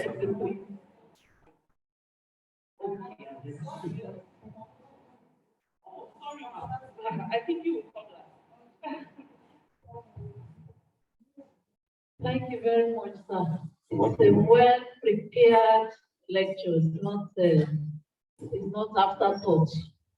I wanted to understand because when they say policy, for example, they say the reproductive health policy in Nigeria is that one woman can have 4 children. So I always think that, okay, when you say this is the federal government policy, that is like a law. But then you were explaining it that policy is different from law. The answer to that straight away is that when it is national cohort research, it's not a policy, it is a law. Because it passes through the federal legislature. Okay, so when it comes to ethics, if it is a policy, then it's a law. No, it's not in our context. Okay. I have the benefit of immunity. I'm doing that with guidelines across nations. The peculiarity with the Nigerian government is that it passed through the federal legislature, whereas in many other regions, in many other countries, it wasn't like that. Okay.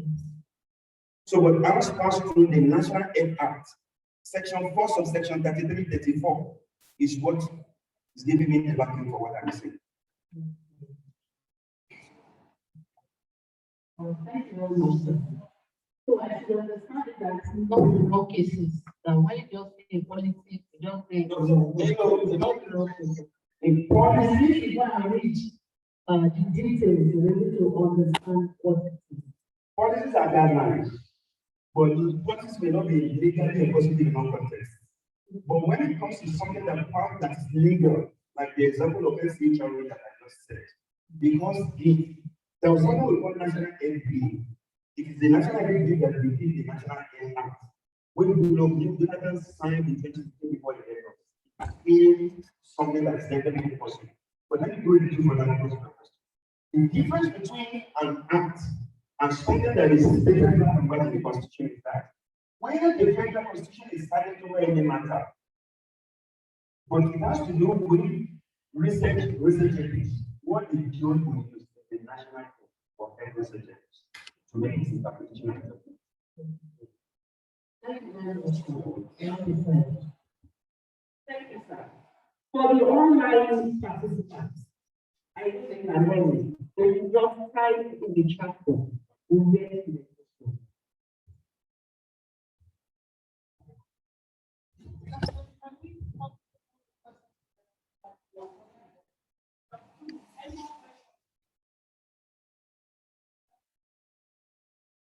Okay, all right, thank you, sir, for the presentation, sir. I first want to ask about the political ruling that settled with the past, like the publicity,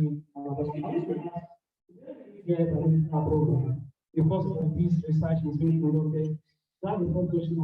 And at that time, there were no legal documents talking about ethics committees.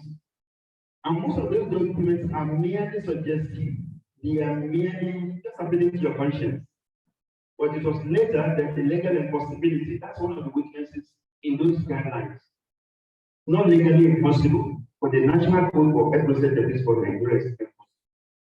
So the next question I want to ask, there's some instances whereby people have a kind of relate to the technical review committee. Yeah. Now, in that instance, probably you have a time bank, which this work has to be conducted within the deadline, and you have a constraint technical review committee. So how do you go ahead to do that? Thank you for this question. Anywhere I go, this question comes up. Then, sir, the last thing, Let me just say something about that very quickly. I, as I told you, was a member of the ethics committee for at least 11 years at the federal level. But one guideline that we rolled out about 8 months ago, but which had not fruited, which has not been signed, is to compel every ethics committee never to delay researchers. Because ethics committees have been found to delay or debar research by undue delay in review of protocols and the feedback to investigators, especially in Nigeria. So we Crafting a new program for those who reduce protocols at institutional level, at federal level, a workshop is coming up. In fact, this weekend there's one for everyone between tomorrow and Saturday, and just doing national research. So run all the point again that the national code says if you submit a protocol to a ethics committee, the maximum that committee could spend to give you feedback is 90 days. If they don't give you a feedback within 90 days, the same government says you can write or petition the national head research in this country.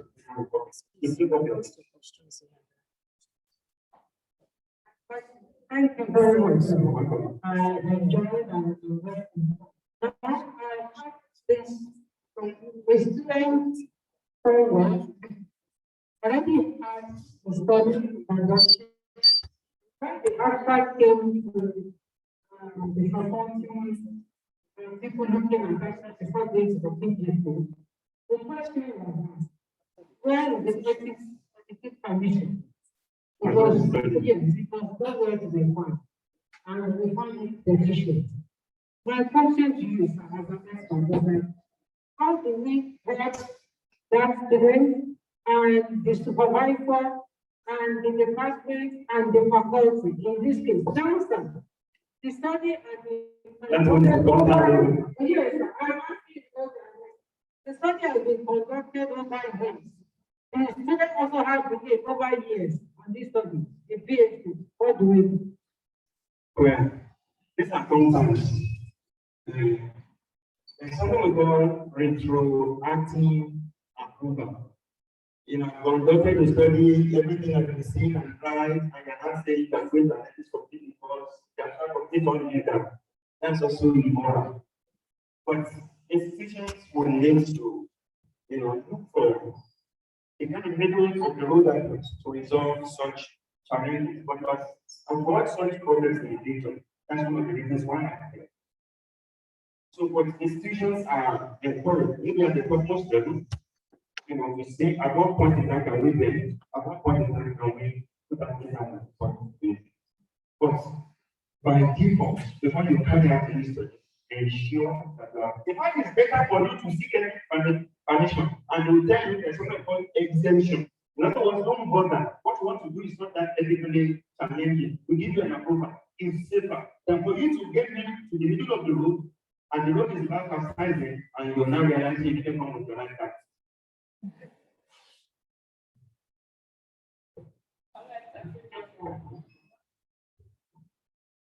Thank you very much.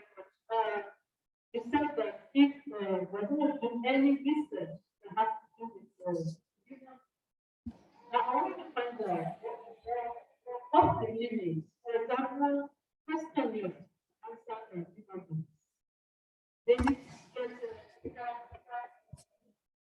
especially near service. Especially near service. No treatment, no injection, no intervention. You see, not just PhD questionnaire, you want few persons which one you take. This is that kind of a phenomenon. In fact, thank you for raising that point. I might have said that in the ethics committee is only for research involving man, even involving plants, even involving animals. Let me say that very is as terrible as that. So whether it's a solvent, whether it's not a solvent, you need ethical permission. Whether there are intrusive questions or no injection at all, you need ethical permission. You do not have the right to decide your own places. The ethics committee that will tell you you are given what we call exemption. Exemption means the level of risk is minimal. In other words, it's not greater than what is experienced on the normal day. Allow this research to go on. That's what we call exemption. But that determination is not yours to make for this committee. Oh, sure. You have 5 ethics committees. Mama Policy is retired. Mama Policy is in the US. She took over after about 2009 time. And science and things are still written in the science of life. She was one of those who got an university grant and promoted the business of ethics, upon which the UIE Ethics Committee that started in around 1998-2000, but got fully engaged in 2002. to have a confederal-wide assurance. And what does that mean to me? And what does that mean? It is UIUC ethics committee. Any research going on campus will need to visit that committee. Any research going on across the restoration bridge of what the Professor Rulu would say, we also need to visit that committee. But it was the government body on. The protocols were driving the University Commission, so the university now failed. I think that was only precisely what this time. Let's try doing this. So we now have 5 ethics committees. UIUC ethics committee system, social sciences and humanities ethics committee is one for plants, one for university.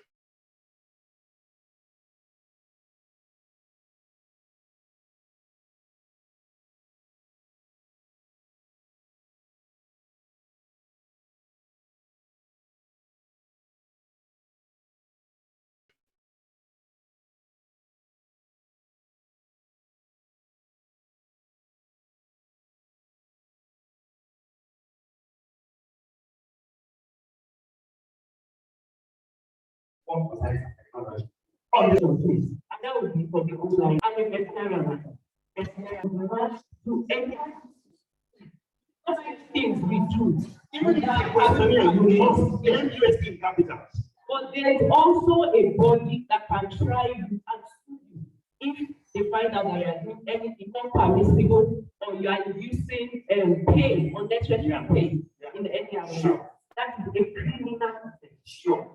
And you develop cannot start any experiment without having the ethical. I know somebody is hearing this. I know somebody is hearing that.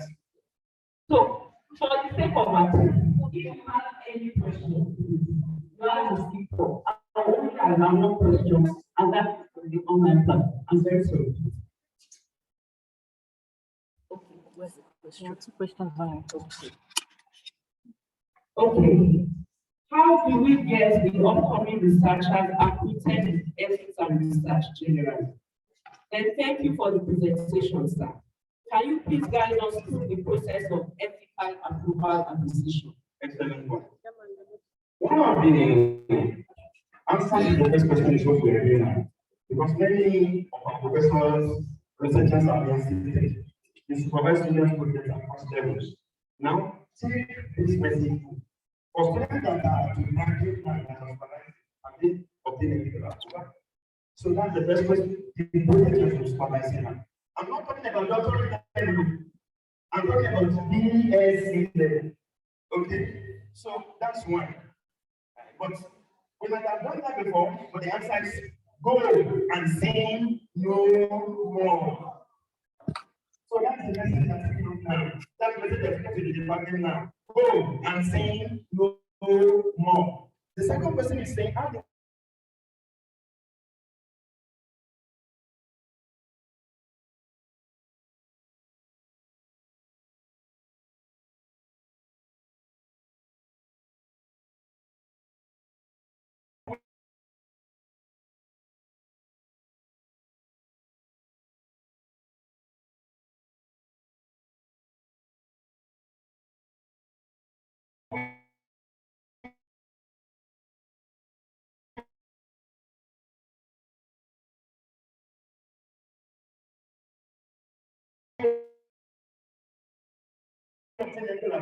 process where options that will be economically sound and the activities of the experts that are going to be of where that should be obtained from. But on a normal level, attach it to the protocol you are submitting to China. The issues that they raise them with the one in first program and see whether they are the issues. Most times it's like you get an answer. So you write the protocol, you visit the secretary to the committee for social sciences and humanities. So Professor is the director appointed by the university for our risk management office. Okay.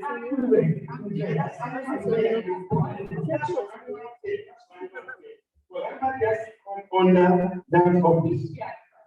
If you are conducting any experiment on animals, get ethical approval from accurate is going to sound the best. That's what I'm saying. Accurate is being owned by the University of Ibadan. But The University of Ibadan has appointed Professor as the one that should take over those issues. That's exactly what I'm saying. The same way the same way this committee will find a impact on that problems. Can you understand what I'm saying now? Because when you're best, we mix these things up. We mix it up. And that's the bottom line. And those who teach, they don't have information. What do you teach? When you want to know. So I need to know, if you are a science and tech, you go to science and tech. If you are from my professor's science, you go to Akure. Okay? But every piece of what I teach will also be in line with the universal policy. Okay? And it's also should be in line with the National Code of Representatives. Much more information will be obtained from the website of the National Health Research Committee. Thank you.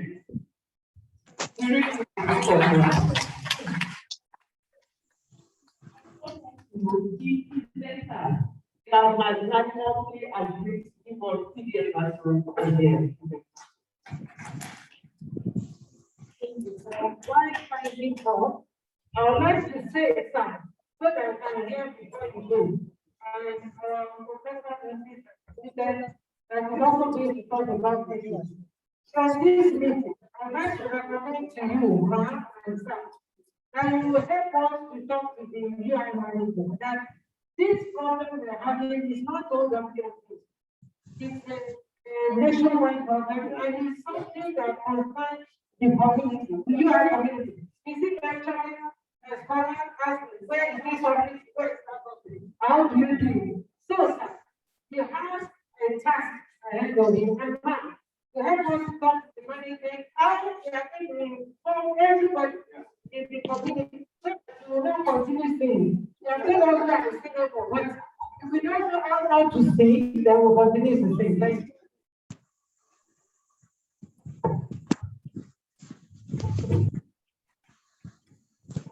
You are the spirit of class, please, we are putting ground. Thank you.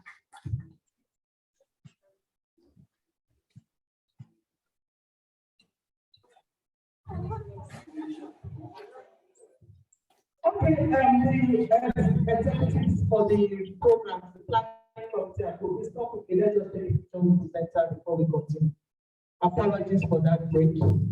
This is very important. Thank you so much.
Thanks for your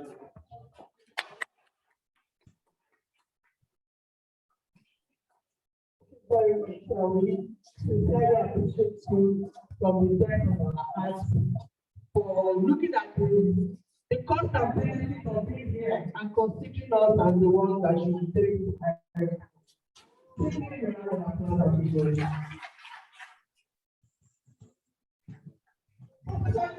we have a presentation for this special program you done for us. Can you do us the honor of collecting the presentation for us and let us have the ethical evidence of having the picture of you? Thank you, sir.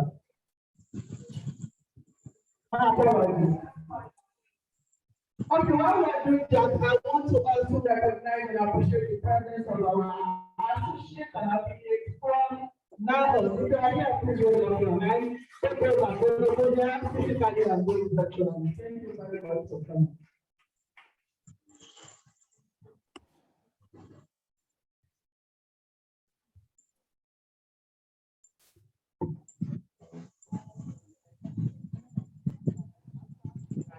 Thank you, Dave. Thank you so much. I appreciate every one of you. Nice, clap, appreciate them. Thank you.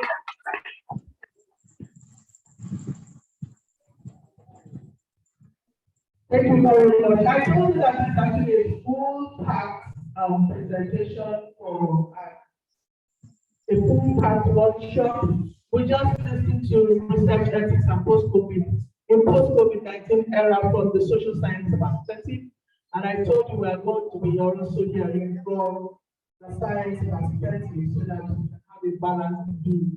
And on this note, we are going to be receiving the second presentation on research ethics in post-COVID era from Professor Oyero Odunola, the head of department, the current head of department and director of research, cancer research and molecular biology laboratories, Department of Biochemistry, University of Ibadan, Nigeria. She was the immediate past director of research management office of the University of Ibadan and has served as all-working both at Awolowo and Queen Elizabeth Hall, as well as acting HOD of our department in biochemistry. She obtained her PhD, MSc, and PhD from University of Ibadan and emerged as the best graduate student for both MSc and BSc. Professor Odunola has 24 years experience in teaching and research in cancer research and biology and technology, immuno-oncology, bioinformatics, nutritional genomics, and climate change.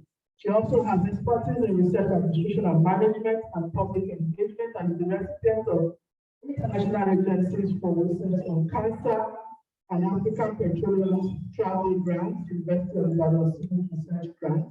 She has led the team that won PMI UK funded climate impact research capacity and leadership enhancement, implementation grant for University of Ibadan in terms of capacity. She has mentored and empowered several students and early this is 5 MSc, 125 MSc. I don't have to know. Dr. Odunola has organized and coordinated several teaching workshops on manuscript writing, grantmanship, data management and commercialization, research development, and research ethics, mentoring and research administration and financial management. She has also participated in a couple of cancer awareness and screening programs, and she has over 150 publications representing peer-reviewed organizations. She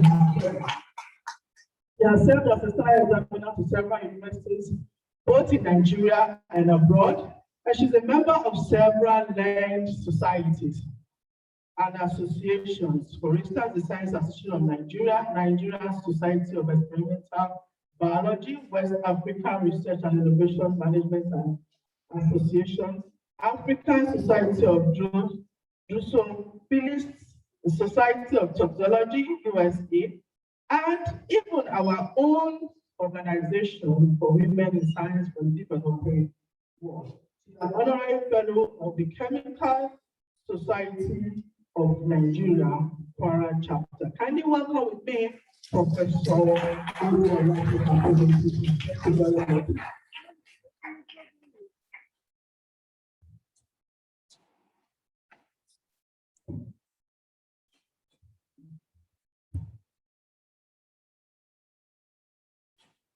Good afternoon, everyone.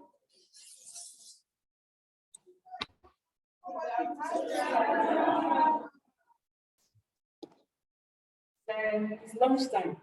I understand. I began by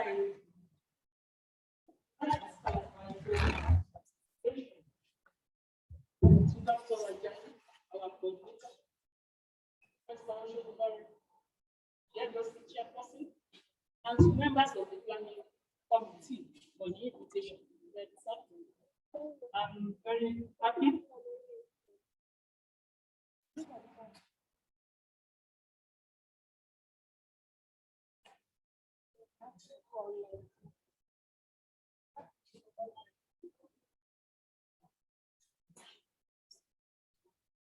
Thank you.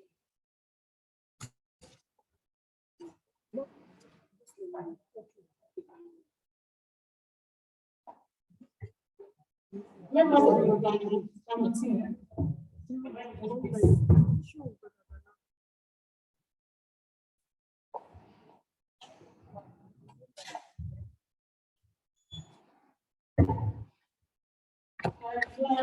Start by appreciating the project coordinator and every members of the planning committee. I'd also like to thank Professor Deku who just stepped out for doing justice to science ethics. He has actually made a job very simple. He has touched all the aspects. So what I'm going to do is just remove just spots. In a special way, let me thank my sister, Professor Oyetomi Arugo. She's my immediate junior sister. I'm always very proud of her. The moral ethical value instilled in us by our parents kept us going. So I appreciate you, Professor Arugo. I also want to thank her for that wonder. I dropped here this afternoon.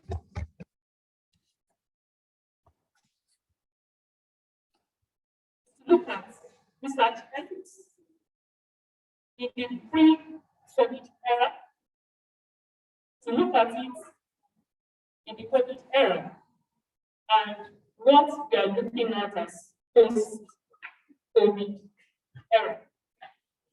So when you talk about pre-COVID era, we are talking about best practices.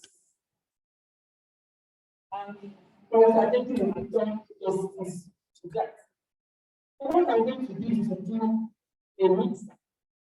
At first, we look at best practices, we look at the what opinion, and then we look at the well, since the body, the what is correct.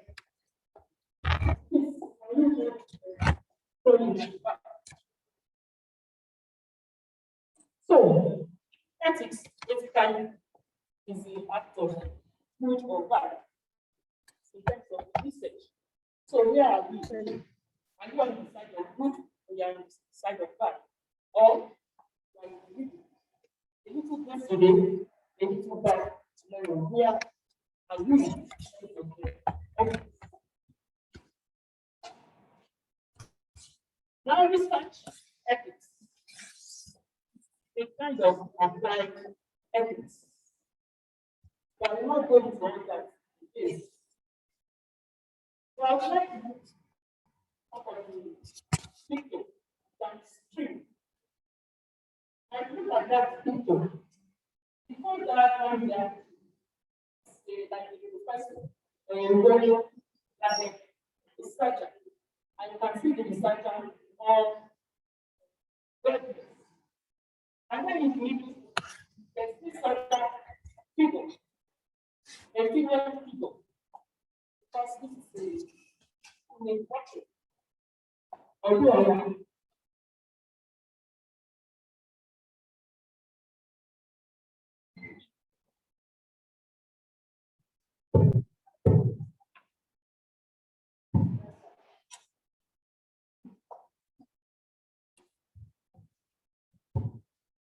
so you look at that picture, the picture in the middle. That figure is a very active figure. You can see the cycle, maybe running or jumping or whatever, but very active.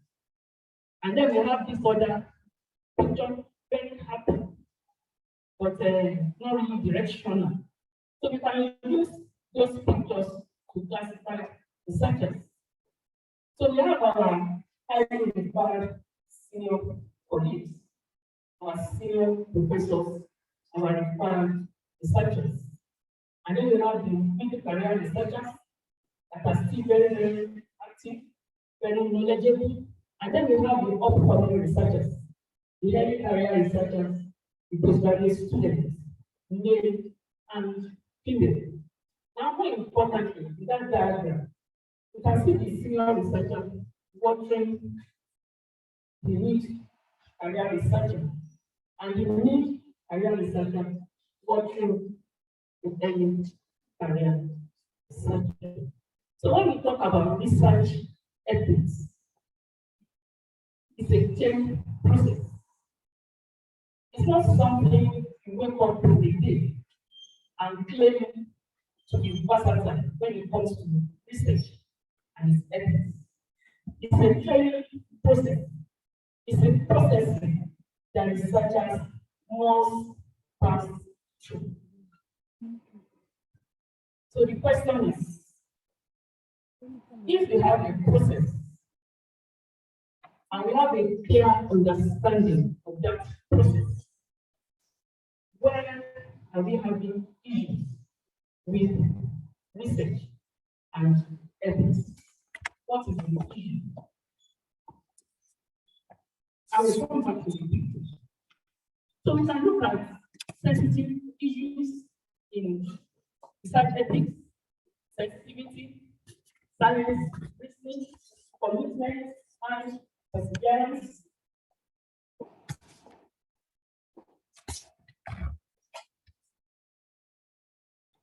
Now, more importantly, I would like to focus on this slide. The conduct of researchers themselves. Research fraud, mistreatment of laboratory animals or other organisms, flies, and so on, accuracy, plagiarism, act of communication, and so on. Then the role of the institution itself. In the pre-COVID era, we expect all researchers to be very versatile on both fronts. However, in sub-Saharan Africa, we started the issue of research ethics very late. When we were postgraduate students, the review boards were not in place. And that means our own mentors put that knowledge down to us. So all this came about in a few years for us in sub-Saharan Africa. So there's already a gap between us and researchers in the developed country and researchers in the developed country. However, institutions have struggled to bridge the gaps, just like President explained. Now, the major issue is you can only give what you have. If you have a mentor or a supervisor who is not a mentor, a supervisor is not a mentor, that means the supervisor will only supervise. He will not be able to guide the research student right, including guidance when it comes to research ethics. But a supervisor who is also a mentor and who is also current, but that's another problem we have here in developing countries. Now the pattern is once you become a professor and are well known in your faculty, then we realize from research. We stop studying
That was the NSAS problem.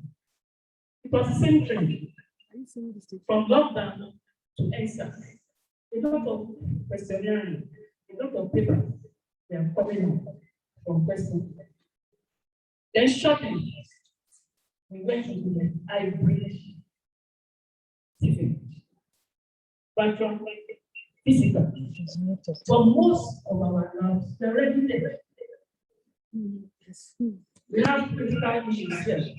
No life, no water. So for those of us that must have stored one thing or the other in ordinary prisons, what is the integrity of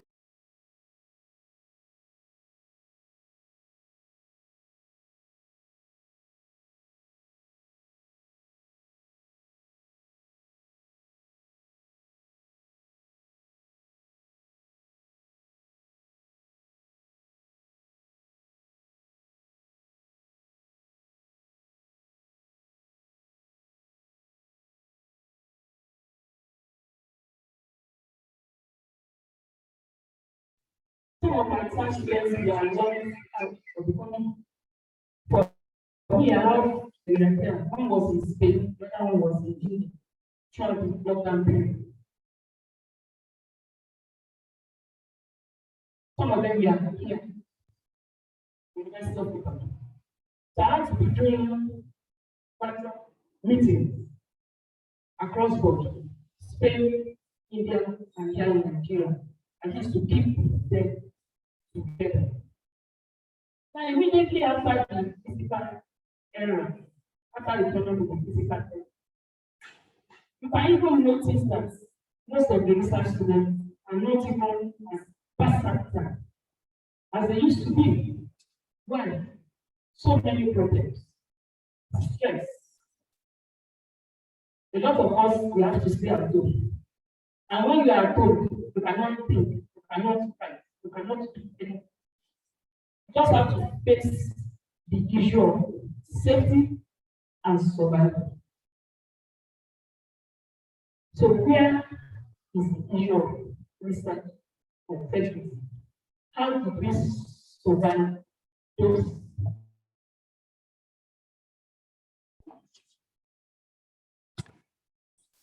So a lot of our researchers, whether our research senior colleagues or the mid-career researchers or those that are in training, ended up with a lot of unethical behaviors. When some will say because of ignorance, as far as I didn't tell you, I didn't know. Nothing like this operates in my own department. We just do research and we publish. You can publish in any journal. I mean, it goes to my department. Ignorance is not an excuse when it comes to research ethics. We have stress and then the issue grants. Some go looking for funding support. There's a lot of awareness on that now. So we have a lot of our mid-career researchers and any career researchers struggling to get funding support for their research or to get a laboratory space to perform state-of-the-art research abroad. So it's stress of I just must get a grant. I just must travel. They will not even do any work against. They will sit on the computer and keep looking for something to write, something to seek support for, and so on and so forth. But the issue is, when we talk about granting, are they following the due process? Because there's also due process to follow. Then the issue of dissemination of research results. Most of our researchers will disseminate by publishing in journals just for the sake of publishing. However, research is expected to improve. Our society now has online questionnaires that we are administered during the lockdown period. What happens to them? Now we don't have any policy statements or no even research findings.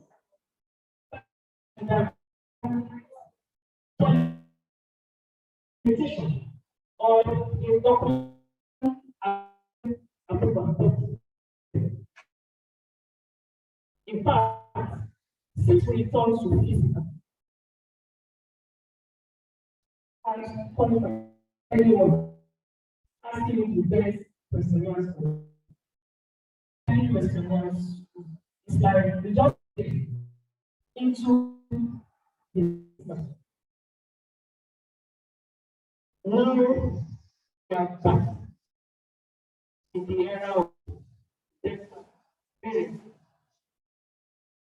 So are we really in post-COVID era? What will be the fate of our research? The mid-career research, career research, of our reporting.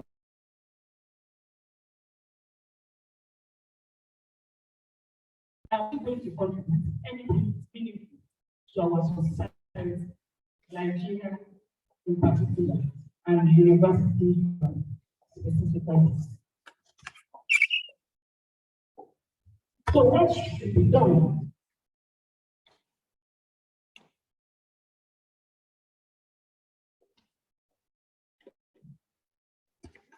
Basically,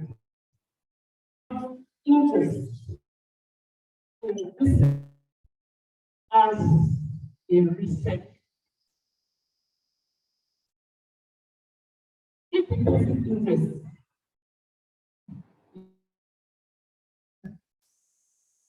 then it's going to result in the worst. Some of us, we are conducting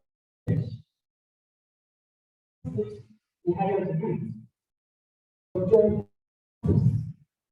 Everybody is taking masters. Let me take masters. And then from there, oh, we say education and education.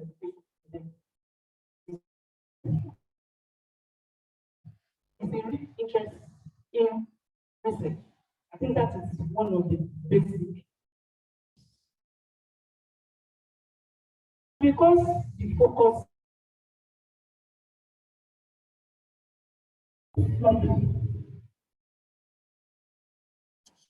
managing people, managing ourselves, managing cultural and become issues. So we end up as frustrated researchers.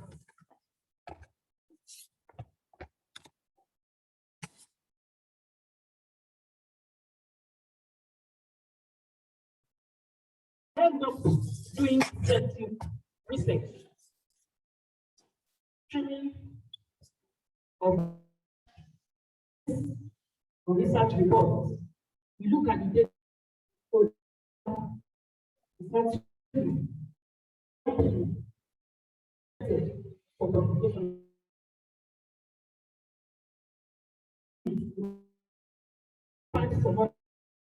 And we trim the edge. We can In other words, there's what you want to find. So you tell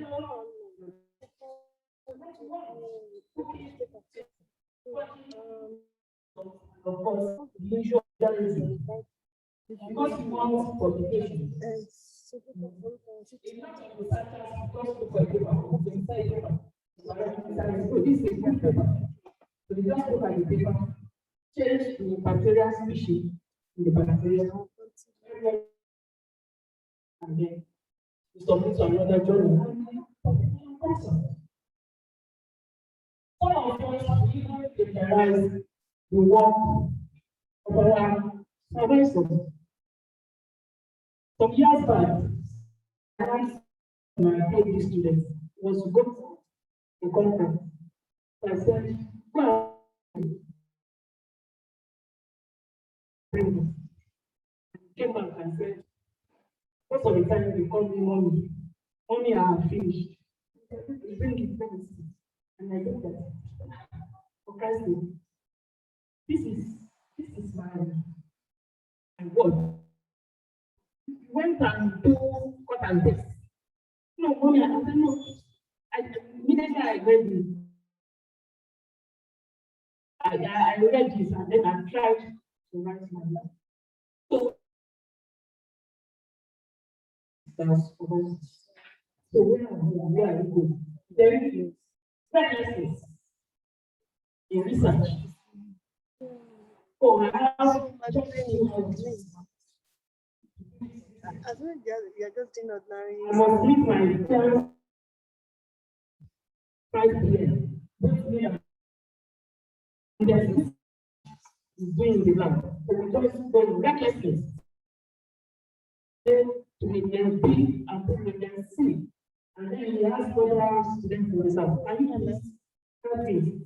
When the color changes to purple, take and then it's gone. At what percentage? That'll be 15. And then August, and children must also eat, go for lessons, and then we pick them back. And by 6, we must be getting them to thank them, get everyone to speak to and then you're on your own. So what do you do?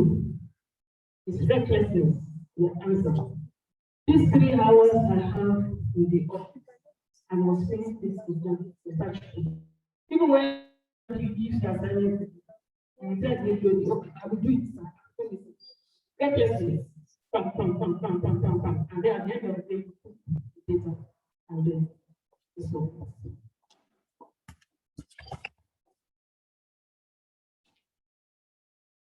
So, when it comes to culture, there's a lot of problems in some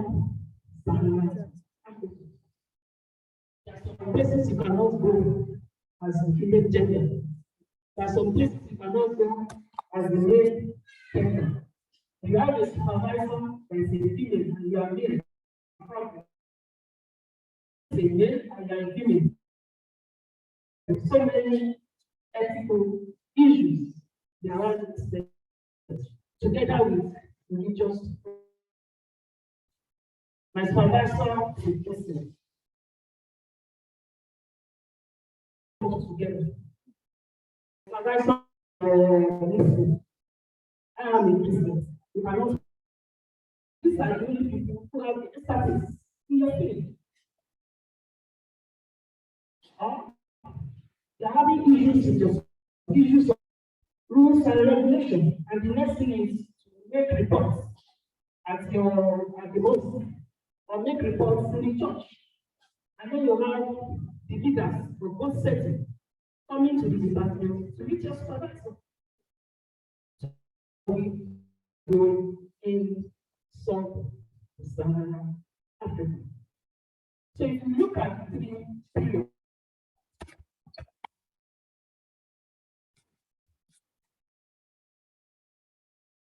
so if you look at the period, the pre-COVID era.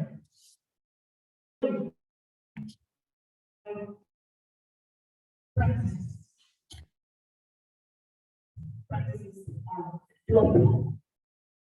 And it's because the best practices are flopping. That is why we have a lot of problems in the lockdown period. In developed countries, actually, for the research scientists, they were very active during the lockdown period. We are very active. But because for us here,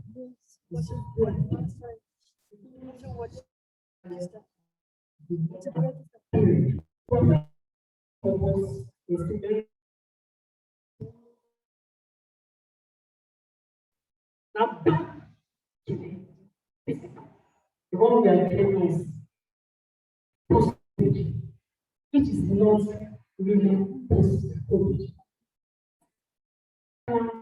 Also, resources that were utilized during the lockdown period. Now we see about those resources. So they are like this. So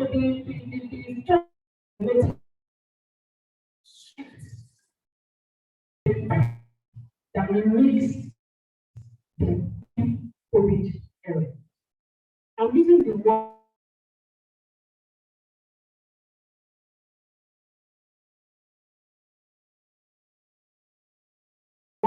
uniquely because it is as an anthem. But yes, we believe we are already in the post. But we are not. So I believe we need to move inward. Look at what you do or what you are doing and try to get our own career researchers to have a very good foundation. And then our mid-career researchers, even our senior projects, it's never too late.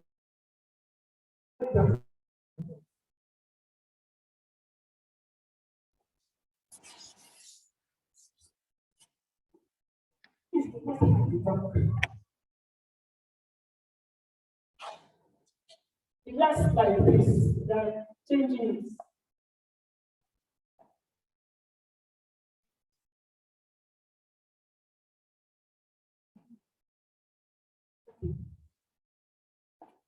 I love that question. That's awesome. It's never too late. It's never too late.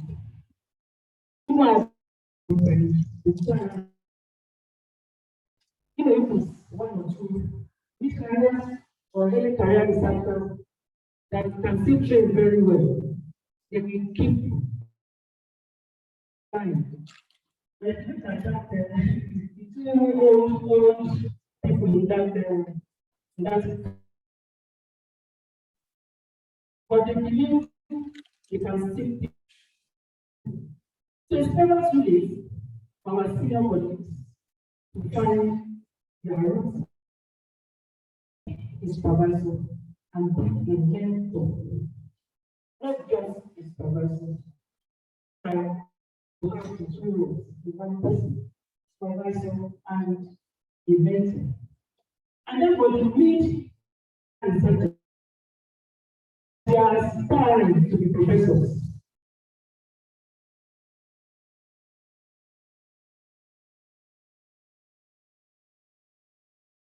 To be HODs. So even as we are aspiring to be professors, as we are aspiring to be HODs, we don't need to be. So we should also try and provide good research ethics.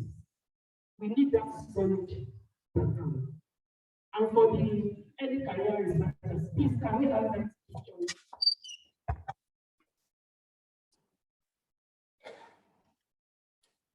Okay.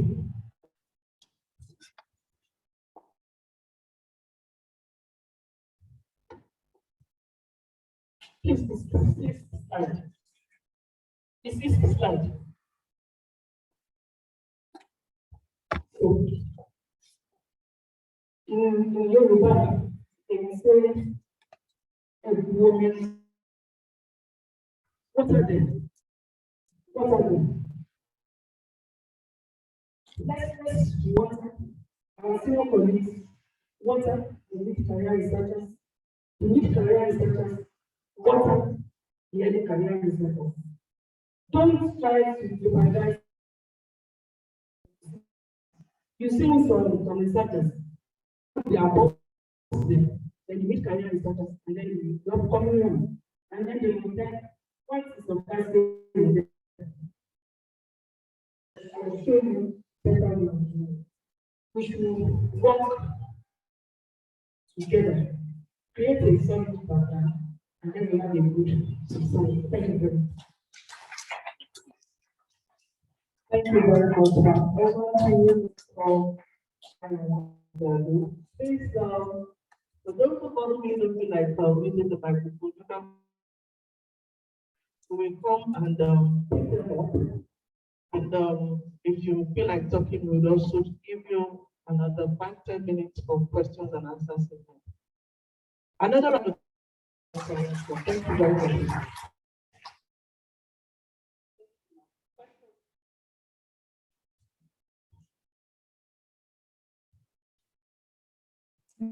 Very much.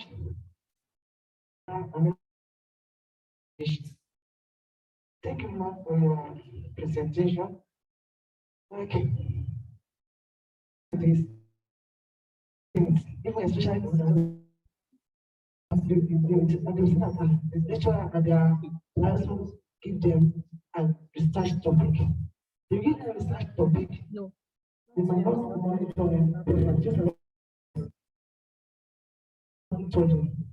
but now I think they just give them that they should just go and do whatever it is about those students that are just coming up. So you know what? We cannot compare the student of nowadays to the old days. Those ones, they will not tell them what to do before they do it. But now I don't call them to do that, they will not do it. Therefore, just I want to say our lecture as much as possible to monitor these students. Thank you. Thank you, ma'am, for that.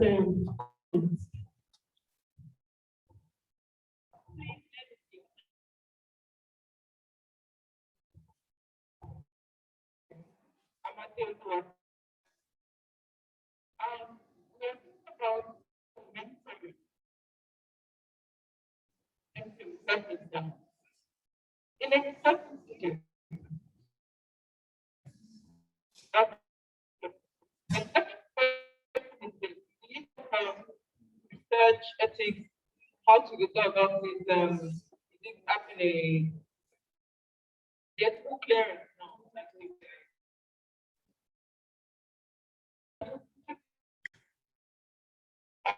If yes, yes, I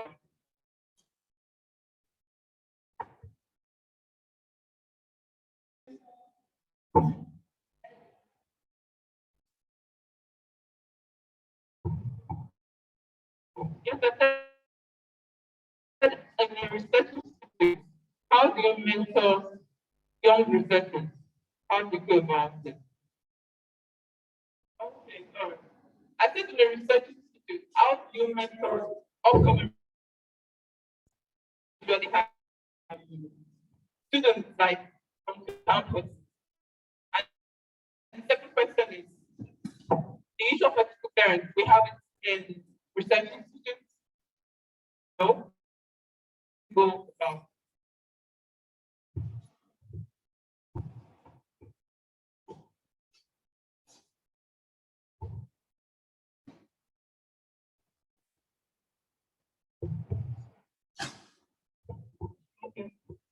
Ambanjo Adejumoke, I wish to say something about since you don't have students, how do you make there's a way mentor upcoming research. I'm for forestry research instead of Nigeria, Ibadan. We have a group, the upcoming, the middle class, and we have other in the professional level. So there is also depend on the willingness. You know, it's one thing for you to do. It's another thing to be mentored. You know, the problem is useful examples that we're having in Nigeria. Like my sister said the other time that the type of student we have now are different from the one we passed through this university. We know how our lecturer brought us up, but it's the same problem all up and down. One way of course. Then she also asked whether there are ethics. There are. In all research institutes of Nigeria. Thank you.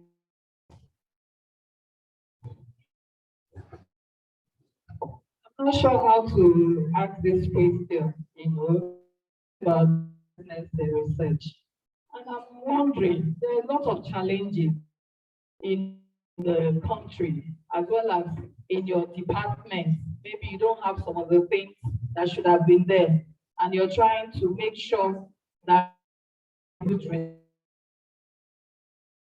I don't know whether really, to be honest, we can minimize the recklessness. If there is a way,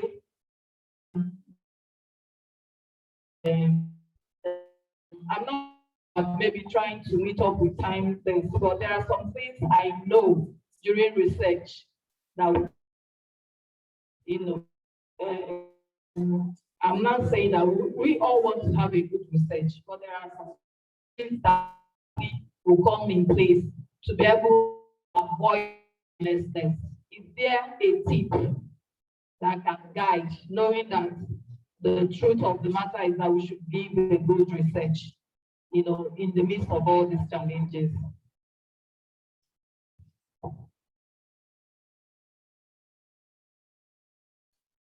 We have questions from online. Should I read them?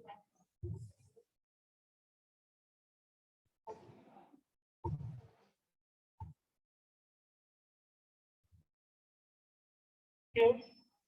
Permit me to stand on the existing protocol. I'm Ade from the State of Nigeria. Yes. I happen to know about ethical permission with respect to maybe clinical sciences and maybe veterinary. I'm a crop scientist. I need to obtain ethical permission to conduct my research. Thank you, ma'am.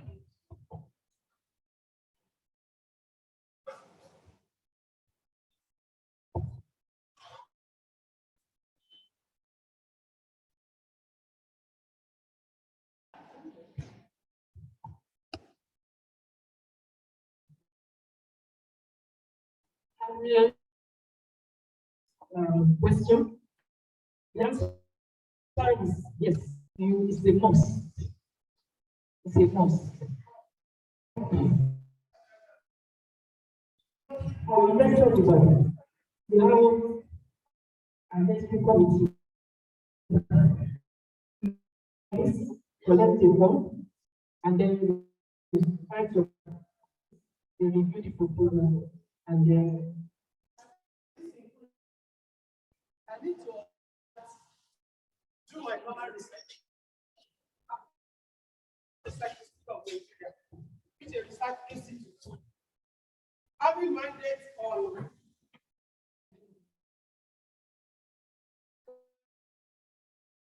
so I want to conduct my normal research as a crop scientist. I need to get into the permission of where. Again, the answer is you must do the institution, the management office of the University of Ibadan. Liaise with the director of this office blah, blah, blah, blah, blah, need ethical permission to conduct such, and then every other thing will follow. The Research Management Office estimated qualities, but they are all under the Central Ethical Committee, and the chair of that Central Committee is the Director of Research Management Office.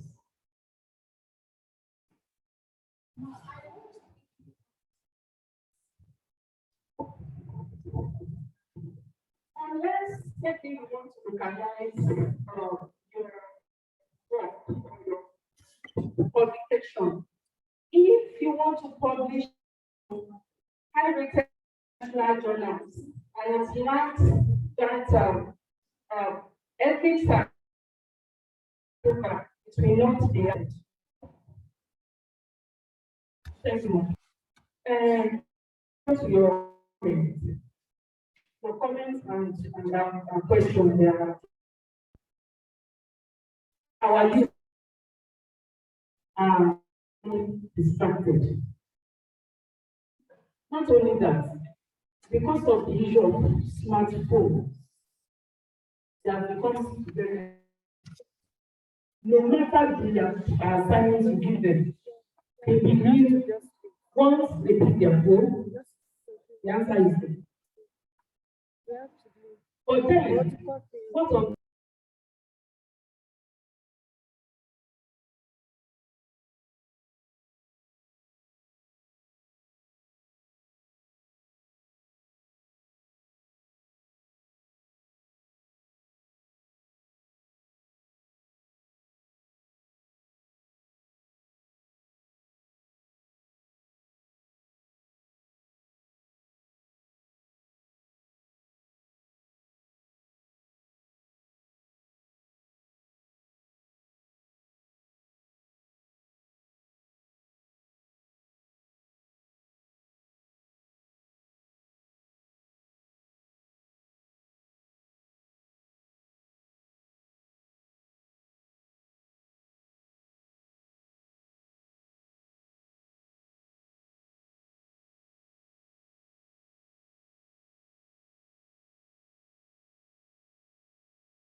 my ex, I said, we just look towards.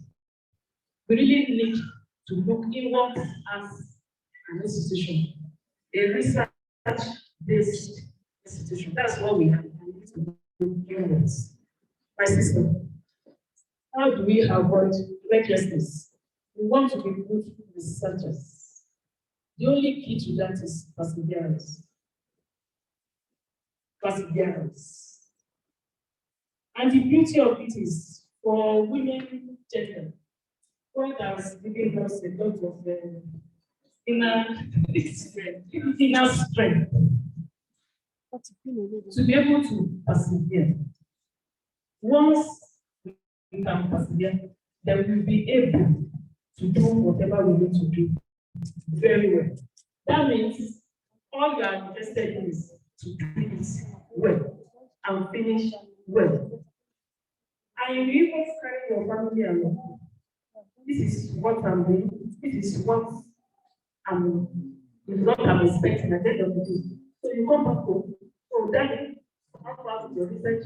What did you do today? Did you get anything? And the children will tell me, what did the color change? You know, everybody is in research. As the family is going, research is going. At the end of the day, we don't come and we find others going to be there. I will for this question. Does ethical acquisition apply to research brief done outside?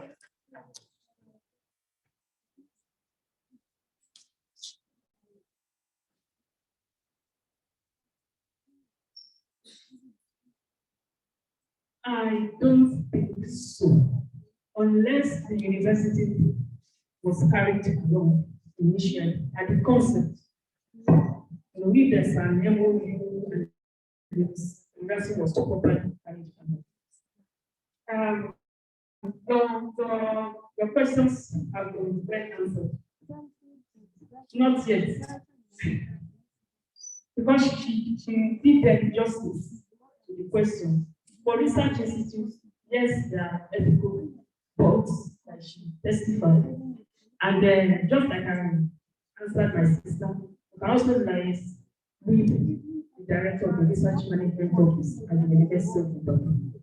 Now, for research institutes, I am very familiar with the setting at NIOT, the biotechnology unit at NIOT.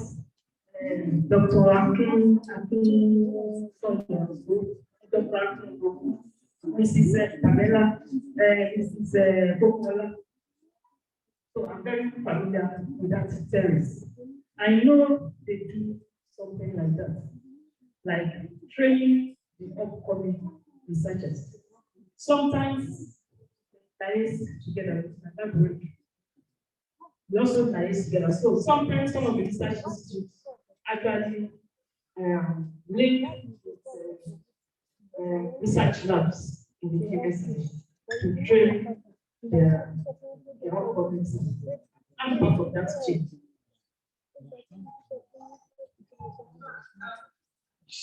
Like she said, I'm like, what she said. I'm a confident. And the fact that you just carry out the regular, if I'm right, the regular experiments in the field, which are just trying out to plan, do you need an clearance or information by the school on that on the regular or let's say your own basis that you have experiments on in there? You know, when you are not aware of something, then there's no problem at all. If you are not aware of these ethics, the rules and regulations, then there's no problem. You continue your research. There's no problem at all. But now you are in the loop. And for you, as an individual now, you are becoming thank you. You can do a long term proposal. You have short term proposal, long term proposal, and submit. And you can print in the past and print them into the version. Yes, a long term proposal. I think it's actually better you see how it is. I know that there's lots of arguments going on in your head, but if there's any point I got from what she said, is actually what's your motive of doing what you are doing? You just want to your proposal, just recognize your proposal, or you want to call out and be saying that something goes through this stress, doing all of this. Because for me, I'm wondering if you have been some that I have been some of all in all this one. My question is, when you get those results and outcomes, who knows about it? You publish. So if the idea is to publish, then you have to decide. And that's the reason why you must see her and then look at how you can plan that. I do this thing on a yearly basis, on a monthly basis. And I have this clearance. I wish this clearance to do this thing weekly, monthly, or whatever. So what you might be doing is updating your research ethical committee on what you are doing and what to do. And so, like I said, what is most difficult is starting something new, especially when you didn't know about it.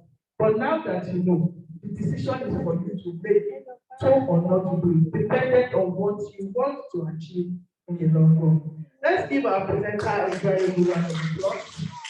Thank you so much for being outside. I know the questions which is asking us one after the other, trying to convince us, and I think we are convinced.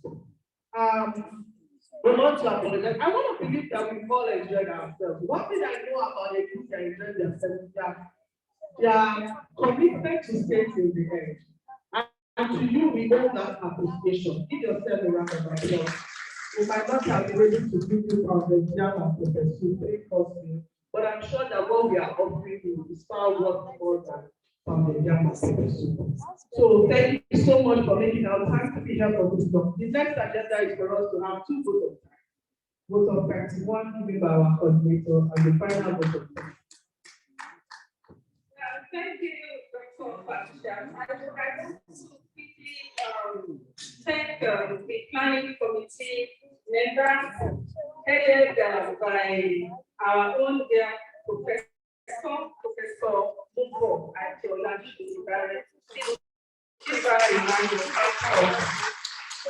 Let's try to have very tight schedule. She had the inaugural about 30 weeks ago.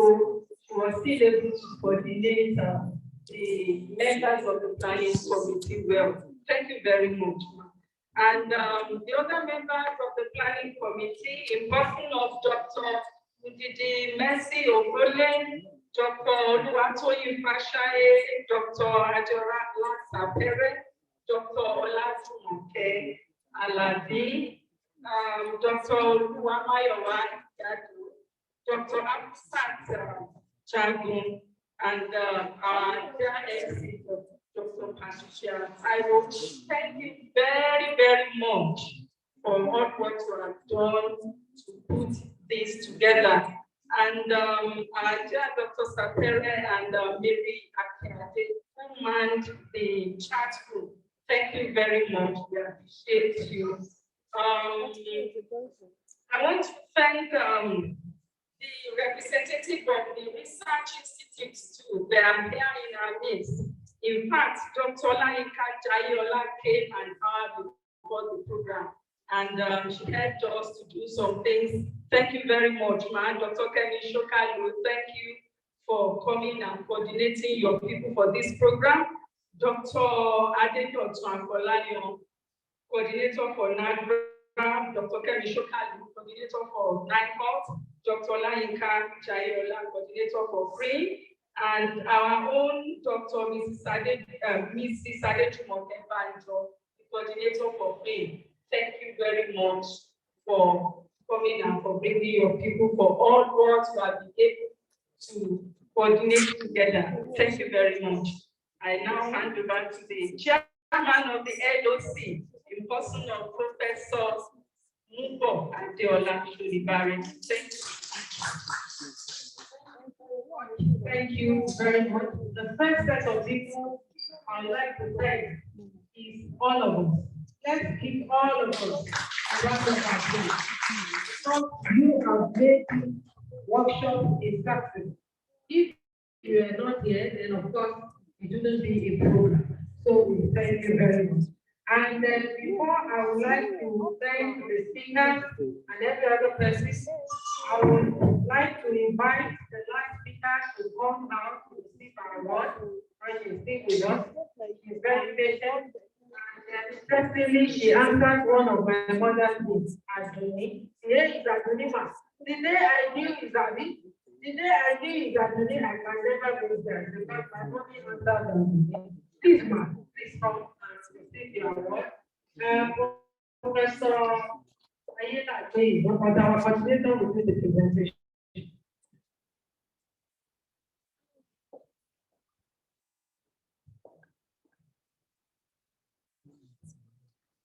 On behalf of OWSD Ibadan Chapter, friends, please to you for two friends presentation today. Thank you very much.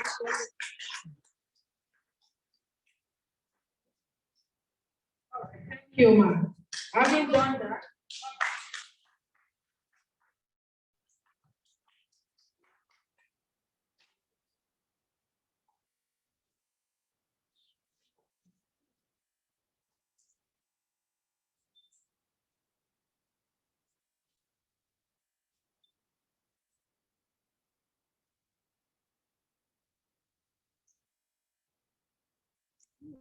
All right, thank you very much. The next set of people I would like to appreciate are, number one, the collaborator with us on this program.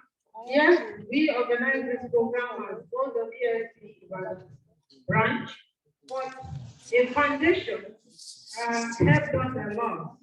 The people on Zoom, they are able to join us because this foundation came in and they supported us from the start. And that is no other foundation than the success Waymarks Foundation. The head is this is Oluwa, I made up the name now. Dr. Grace Oluwadebi. Oluwadebi, that's a national name. Thank you very much. We appreciate what you are doing in your organization, and it's people like this I want to identify with as OWSD. Thanks a lot. She's a host, and she accepted us as a co-host on that platform where people are able to join. Thank you so very much. I would like now to thank all the speakers. All the speakers have been able to speak very well to our team. That is time management and research ethics in post-COVID era. Most of them have been interrogated post-COVID.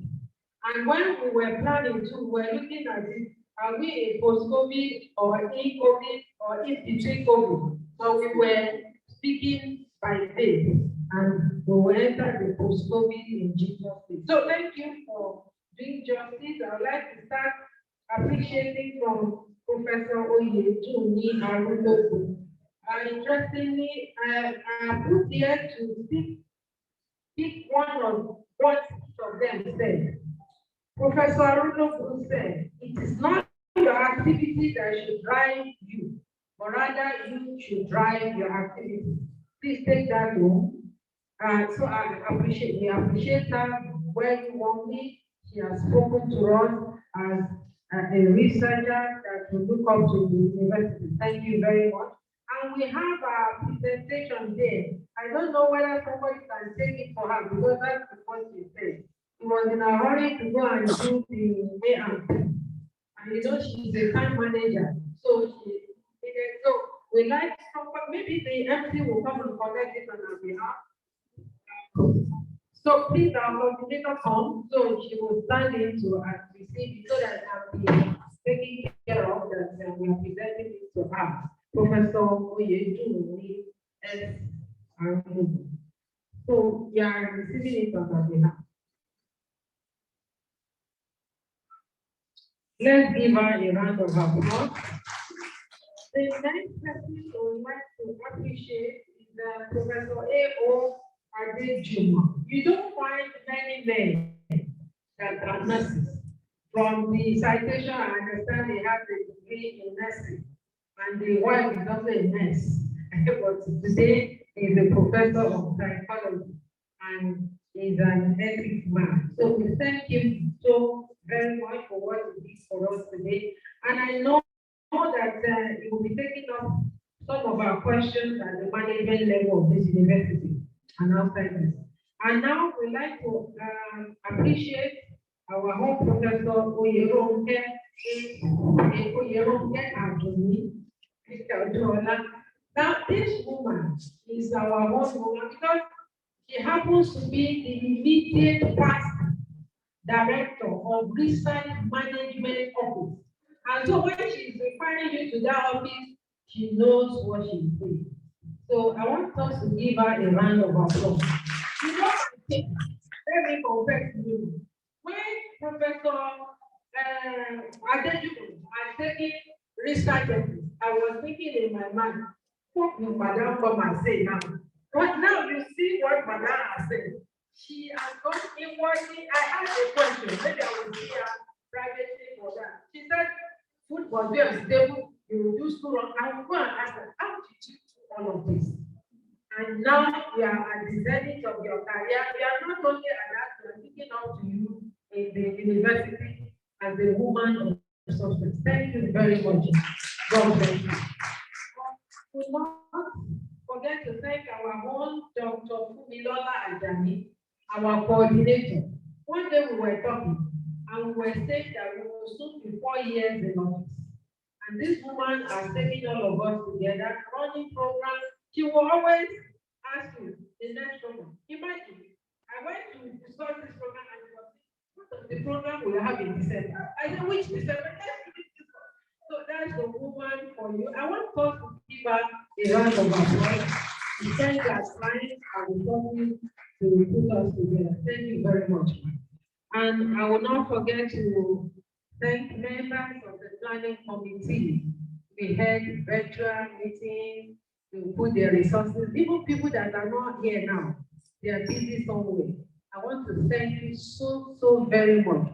Also, yesterday, Dr. Jago was still trying to do the program. And all of them, Dr. Ofolie is not here, but she's here. You know, many of them, like Dr. Alabi is not here, but she's here, working for us here and there. Dr. Fashai, God bless you. Dr. Sakwere, the IT mama, thank you. Dr. Mayowa Igadu, Dr. Jibri Igadu, Dr. Patricia Taiwo. Are you in communication and language and for what? What are you in? It's okay, I'll see you. But she does it so well every time we call on her. So I thank you very much. I'm not sure I missed out anybody. I want to thank every one of us, and I say God bless you as we round up this program. So now that we are rounding up this program, we will call on one of our reps from one of our institutes to come and give us the closing prayer.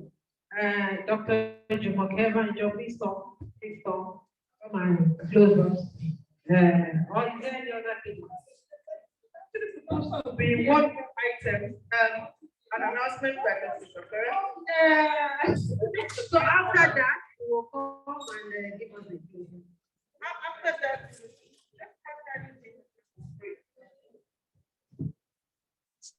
we also get less than 5 minutes. I just have 1 minute announcement. We sent the e-copies of the certificate.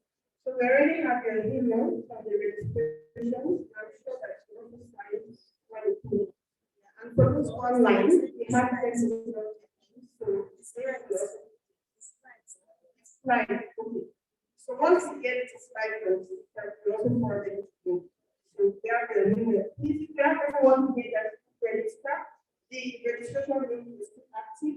Please register so we can get your email address. Thank you very much. Thank you very much, Dr. Sapere. My chairperson was asking whether I was volunteering, but just like Professor Ulu said, I'm just being myself. I am a sociologist and who enjoys actually communicating with people. And one thing I think is, because of this COVID-19, whatever that we will get back and become post-COVID, is this social distance that we should be distancing ourselves. I miss socializing. And they say we should be distancing. So what do we do? One thing I know we always enjoy from workshops and conferences, we get to know each other, we get to make new friends. That's why you guys research collaborators, that's why you get to research and ideas. So wherever you are, don't mind social distancing. Yeah, mind it, but we are still going to do something in case of social distancing. Blow kiss to your neighbor, don't break kiss. Like the break. Don't break kiss to your neighbor, give them a high five, imaginary high five. So I love you, it's nice meeting you. I hope next workshop we are going to meet ourselves again. Hopefully we would have surmounted COVID and anything to go to do some break kiss. Thank you very much for coming. People have to say for the closing prayer. Thank you. Please, point of correction, our doctor is making. Let us pray. Everlasting King of glory, we thank you for this opportunity to learn today. Father, be exalted in Jesus' name. I thank you for all that we have learned to go about ethics and wisdom, about time management, to God, and bless only for the people that we have used for us. For those who have spoken one or the other, Father, be exalted in Jesus' name. Thank you, Lord, God Almighty, and bless your name, O God. We appreciate you, Father, be glorified in Jesus' name. Father, we've learned a lot of God. We need the ability to put them in action. Father, grant unto us in Jesus' name. As we depart now, God, we pray, God, that you be with us, protect us and our families. Father, do so in Jesus' name. Father, we commit the subsequent meetings unto your hands. Father, have your way in Jesus' name. Thank you for answering our prayer. In Jesus' mighty name, we are praying. Okay, thank you for coming. Have a nice day. Safe journey back to your destination. We appreciate it.